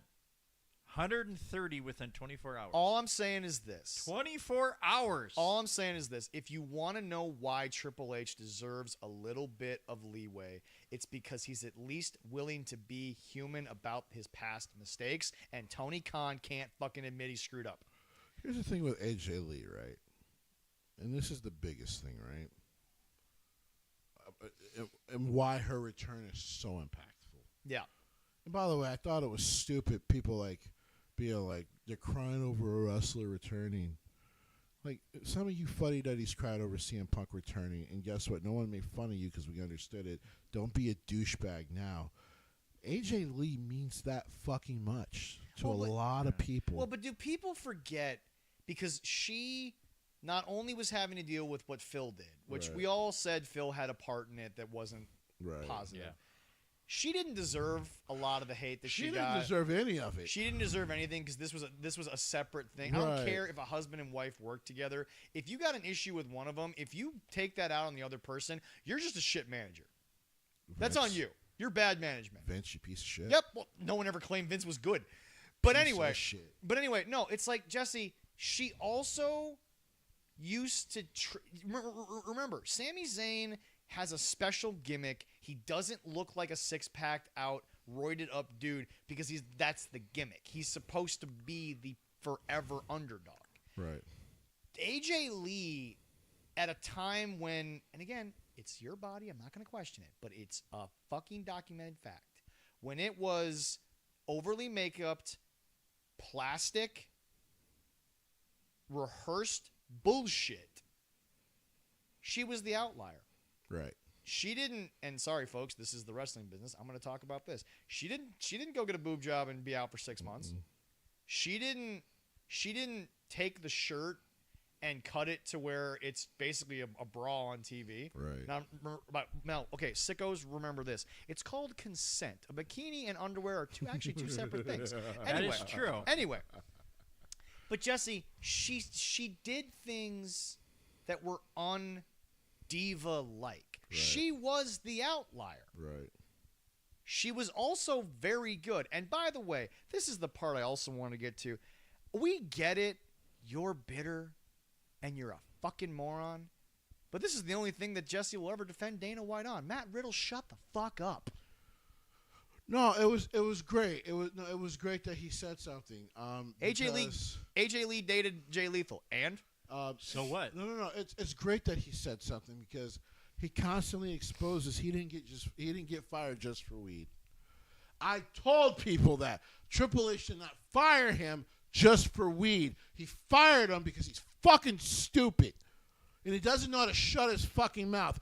The video in the airport got you fired because you were told about controlling your fucking mouth, and he couldn't do it, and that's why you got fired. It had nothing to do with weed. He is this year's new Enzio. How do I know that? Because Randy Orton sometimes is on stream high as fuck.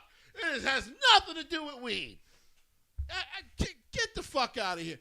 No, I'm happy he opened his mouth because then people also exposed the fact that he had not given money back to a charity. And guess what? He's lost half of his booking since. Fuck Matt Riddle. Here's the other thing about the AJ Lee thing. Now let's talk about the business behind all of it. Right? Yeah. Because like I said, I thought the emotion of her coming back was beautiful. Because I told people who not only that, did you notice that was probably the first time since he's been back that Punk was just genuinely happy. He's just happy for the love of his life. But Yes. and also, like I told people, like you guys think she's overrated, but she actually meant a lot to not just women, but a lot of pro wrestling fans. And I'm like, I don't think you guys actually fucking understand. Plus, her post WWE career was her talking about the shit that they were all dealing with, so they loved her even more. She's also had a very successful career post WWE. Yes. In fact, yeah. and this isn't even a shot at Phil. Phil's writings actually didn't go that many places. He had some guest spots in certain things, but he wasn't like the writer. Right. She's been a very successful Well, she worked with person. books. Yeah. She worked with. Well, she did work the women's wrestling. Right. She got it back off the Promotion. ground. Yeah. Yeah. But And they're I'm not still even talking going. It's about great. I'm not even talking about writing for wrestling. She's been a very successful writer. Oh yeah. Well, Yeah. let's talk about the business side of all this, right? Really quick. Yeah. For all of those who believe TKO to be a big evil entity, it's not that they're an evil entity, it's that they're fucking greedy at times. Yes. Right? And Yep. and sometimes I work for a corporate. Dealing with a corporate is very fucking difficult at times because you have to make it understand you might lose a little bit now, but we will gain much more, but I also don't need your fucking input as we gain it. Just take the gains and shut up. Because people saw her come back and then try to throw it at, like, disrespect towards Scarlett and all that, right? Scarlett Bordeaux. And Yeah. Karrion Kross. And I'm like, here's the thing. After hearing her recent comments and seeing AJ Lee come back and then seeing that video of Triple H with AJ, I'm like, that actually. And by the way, they'll be there when, I don't know, but you dig? They're on their way. They're on their way. I can just say that they're on their way to WWE. The righteous. That's what I've heard. It only makes me realize more, probably around the Rumble, Karrion Scarlett will be back. Because basically what Scarlett said was, I reached out after my husband was pissed about the initial non-offer. Yep. Yeah. And I had a really good conversation with Triple H. And basically the last words that were said between me, Nick Khan, and Triple H was she was like, I will wait by the phone. And they said, it's mutual. You can call it any time. Right? Let me be clear about this. You know who really fucked this up on a perfect new WWE? Vince McMahon again. And the reason I say that is because there's a corporate structure at TKO. If it was just like I told, if it was just Stephanie and Nick Khan with DX running creative, I don't even think Carrie and Scarlett are gone. Oh no, not at all. No, I don't think so. I get the sense from Nick Khan, he likes to go, okay, I get how that offer could feel disrespectful. I'm going to let you guys go run the indies for a short time. Can we come back to this in a couple of months? Like, why the fuck not, right? So there is a business side of this, too, when I look at AJ Lee coming back. Because more than Punk, she had every reason to never go back to WWE. Yep. I agree. And by the way, spoke about in her book, like, a part of her family is there because all those girls love her. Hell, the guys trained with her. CM Punk, Seth Rollins, Roman Reigns. It also goes to show, like, when Matt Riddle says what he says, when you look at and we'll call them that because that's what they are, incel crowd. Yeah. Yep. I'm sorry that you are either so jaded by other people and stuff that's happened to you, or I'm so sorry that you believe this Andrew Tate fucking world that men and women actually can't be friends, actually can't have relationships, and then move on past it. Right. I'm sorry that the world has to be so toxic in your mind that you just sit there and you're like, well, AJ Lee got around. Okay, and? Who gives a shit? People do things when they're young. That was my whole thing about the Matt Riddle thing. When he said it, I'm like, I didn't go searching for who it was. I was like, cool. Clearly, her and Phil don't give a shit. Right. Like one of her all-time favorites dated her husband. There's a lot of people, wrestlers that been around. Did John Cena did, Shawn Michaels. But who cares?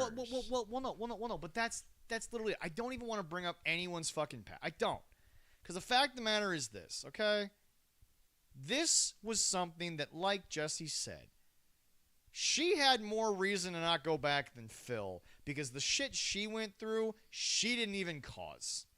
Yep. She didn't even have anything to do with Phil's situation. Okay? You can't really choose who you fall in love with. I've actually learned that. That's not how life works. Because when you try to force something, Leroy, unfortunately, you've been very honest on our show. When you try to force something, it ends up getting pretty bad. Yeah. You know, no details, but you've obviously chronicled on the show your past situations. But especially just trying to like force your dick down, like it is. Oh, you're talking about relationships, right? I thought we were talking about anal. Yeah, no. No. That's fair. Yeah, my brain went elsewhere. I'm aware. But anyway, no. It's just AJ. I'm telling you, that line from Triple H is so much deeper than anyone realized, because he admitted in that moment, wasn't me, but the entity that I now represent, we have to make it up to you. We have to be the ones who mend this fence. Phil had to do a little bit with Hunter. Like, I mean, that was clear. That was clearly, and they talked a little bit about the conversation they had before his return. Like, that clearly had to happen. Right. Because there was a lot of hard feelings between those two. But AJ was literally, no, we got to apologize here, because... By the way, she's also got to talk to him every night, and he's got to talk about how much he's loved, not only just kind of coming back because like I said, the one thing we heard even before he came back, right? Yeah. Even under Vince's WWE was, locker room ain't that bad with guys like Roman and Bray as the big brothers, because like they almost help to protect Vince's fucking Roman's actually more afraid of going back to his family and telling them he didn't defend the locker room. He was never worried about fucking Vince. He was worried about what Alpha and Singh were going to say. He was worried about Papa being like, the fuck was that? Yeah. Sorry. So like, it's between everything she went through and probably hearing her husband talk about, like, it really is a much better place. But also what it tells to me is, and by the way, that's the other thing you never hear from ex WWE performers now. Yeah. For most of them, besides Cora Jade, is like most of them went. No, the locker room mostly was good. Like I have a lot of friends there. Still. Well, not only that, but Jesse, it also goes to show you, and actually, folks, this is some shade that they deserve to catch, because there's been so many reports. Jesse, it also goes to show you that she never had an interest in the AEW women's locker room. I don't think she ever had any interest in being a performer again. Anywhere. Yeah. So, Jesse, you have one owner of a company who never wants to admit he's wrong. That rubs some people the wrong way. And then you got a guy who's in charge. Reminds you a lot of a different guy. Yeah. Meanwhile, there's a guy who's running that guy's former company being like, I didn't do it, but I represent this now. I got to fix this. Man, for Triple H, it's probably much deeper than that, though. Because he probably could have done more at the time. Well, it's not anyway. even that. That's his fucking father-in-law. Yeah. He's got a lot of shit that we don't know he's dealing with. That can't be everything that they do now. And as we all know, they call her mother Stephanie in the locker room. That has to be like the reason they probably almost forced themselves to like do the right thing is because like her mom and dad did so much of the wrong shit for years. And yes, folks, they were at his birthday party. Guys, you have any idea how hard it is to cut yourself off from family? Well, and then a guy like, to be fair to guys like Drew McIntyre, a guy who helped them make lives for themselves. Well, no, remember, Michael Cole said it on, I think it was Impulsive. Yeah. I won't speak ill of the guy, because regardless of what he's done, and everyone has their demons, even though these are pretty bad demons. Pretty ugly. Jesse, it would be hard when you have this magical life to look at the person that literally handed it to you and really hate that. I mean, like, it's hard. That's why I tell people it's hard to break up with your parents. Most people who say, "Oh, I cut them off," I'm like, you're lying, because it's not that you didn't probably cut them off for being hateful or anything like that. Yeah.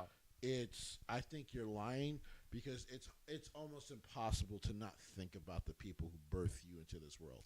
Right. And like like you true. said, possible. And like you said, Shane probably more so because of all the friction between him and Vince over the years.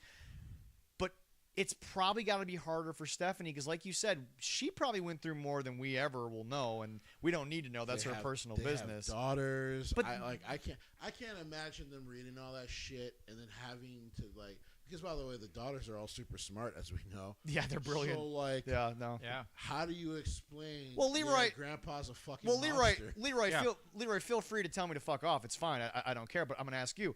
Fuck off. Easy. You're welcome. You led me into that Oh, one. yes. Finally, you pay attention. But no. So Leroy, I mean, let's forget the mother of your kids.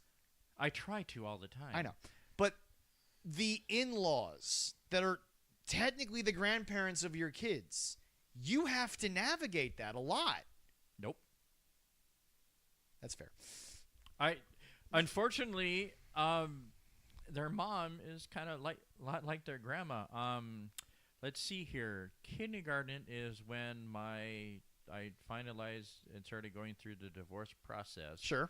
And Eben is in 8th grade right now. Okay. So I haven't seen her mother or her sister in like 7 years. But talked to him. But I will say this. That is probably not a normal story. No. You got lucky in that situation. Well, and her sister's not a bad person. Yeah. Her mom's not a bad person. Right.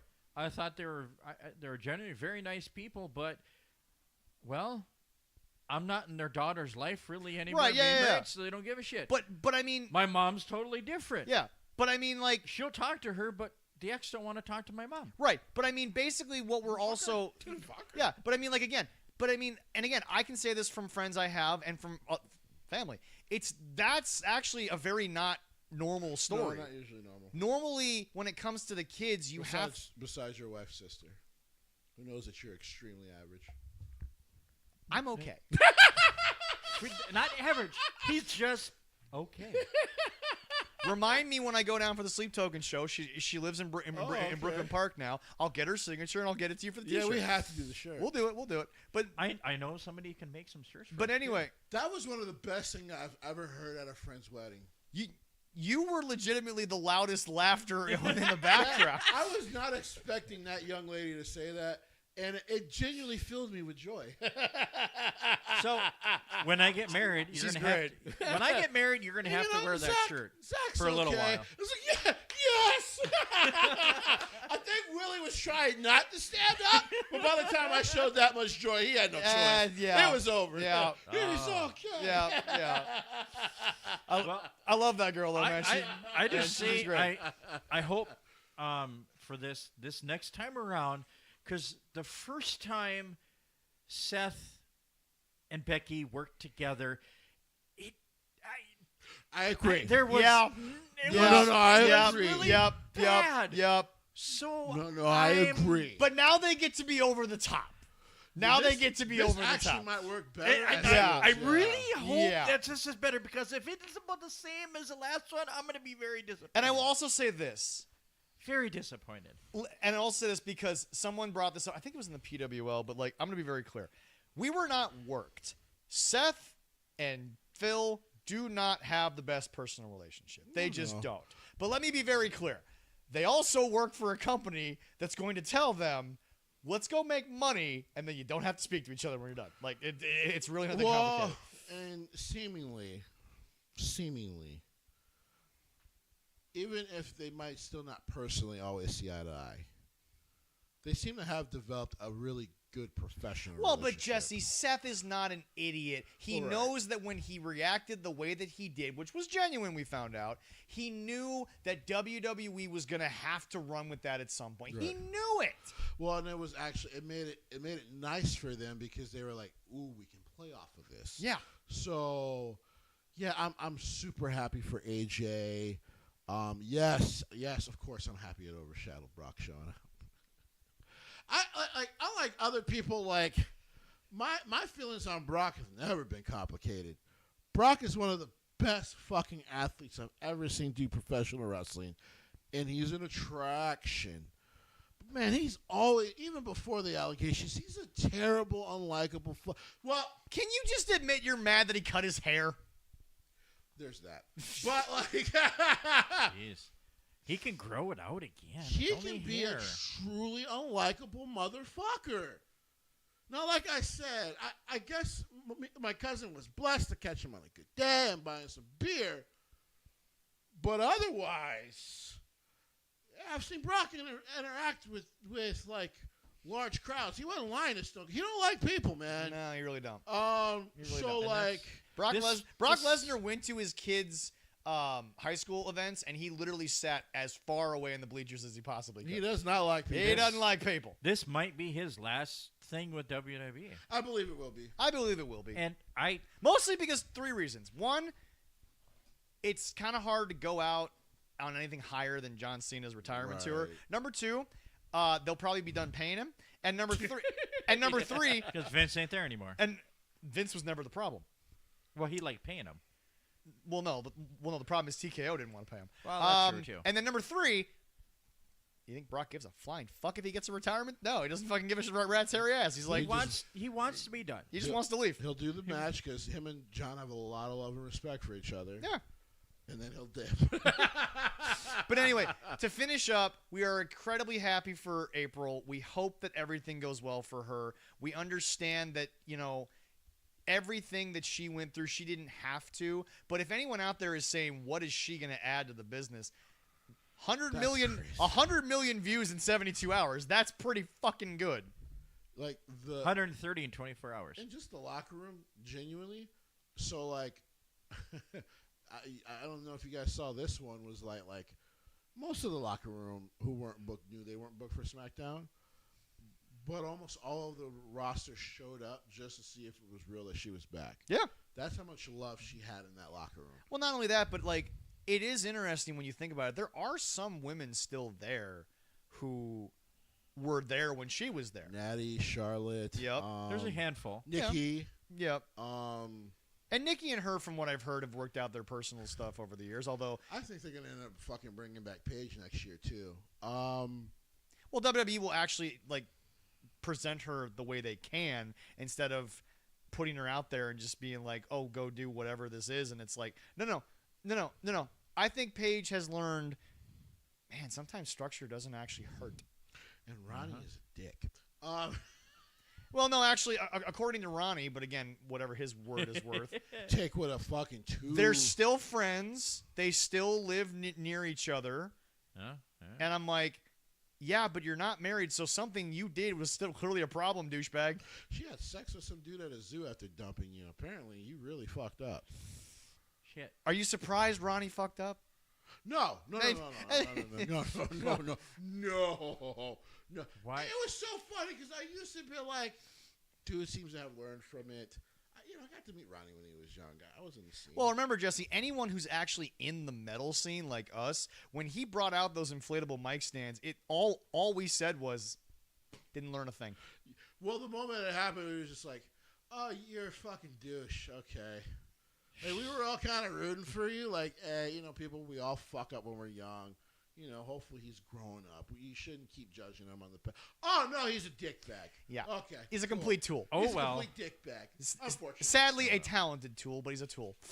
Anyway, we'd like to thank you all very much. We are hopefully, I think, back on a normal weekly schedule think now. so. That's your surgery time. I don't know if that's going to matter anymore. It's just a hernia surgery. We'll have play to it wait by and ear. see. We'll play it by ear. But as of right now, we have no plans to not be around. We have some plans to bring some people on, talk to them. Obviously, Women of Nations Grand Slam 7 coming up here on November 1st. Big time showdown. Right and- after Halloween, we will be Yep, there. and DPW is also coming on next week. We will get to the first episode of WWE Unreal. And we would like to thank you all very much for helping us out. I know I've had a very long week with health stuff with my whole family, and I know Jesse and Leroy are dealing with some stuff. So we'd like to thank you all very much for sticking with us. Oh, yes. And just to let you guys know, we are noticing the uptick in the viewership. We are very thankful. And again, this is my yearly thank you all very much. I am honored and privileged to do this for you, and I don't say that so you will go to our Patreon for $1. I legitimately am thankful from myself, and I know I speak for the rest of the guys. Thank you all very much for giving us any amount of your very precious time. You know what we'll do this week, and it's not to disrespect our sponsor. We're just going to go ahead and put the link up. And I'll let them know that we're going to put the link up. So go check out BetterHelp, and actually you can check out some of the other ones. I'll make sure we get the links up. I can do it like I did another show too. Just put it right at the end. We don't have to do the feed in there. So, what we'll do is we can put it in. We'll put the link into the video, and I'll show you how to do the link so it shows up on like some of the other podcasting things that aren't Spotify, because they won't show up on Spotify. But right? Yeah. We love you all. Come back next week. There's some big stuff coming down the pike, and keep on watching. 2025, the end is going to be awesome, and the beginning of 2026 looks very special. Oh yes. Thank you all very much, and we will see you guys all next week. Bye-bye.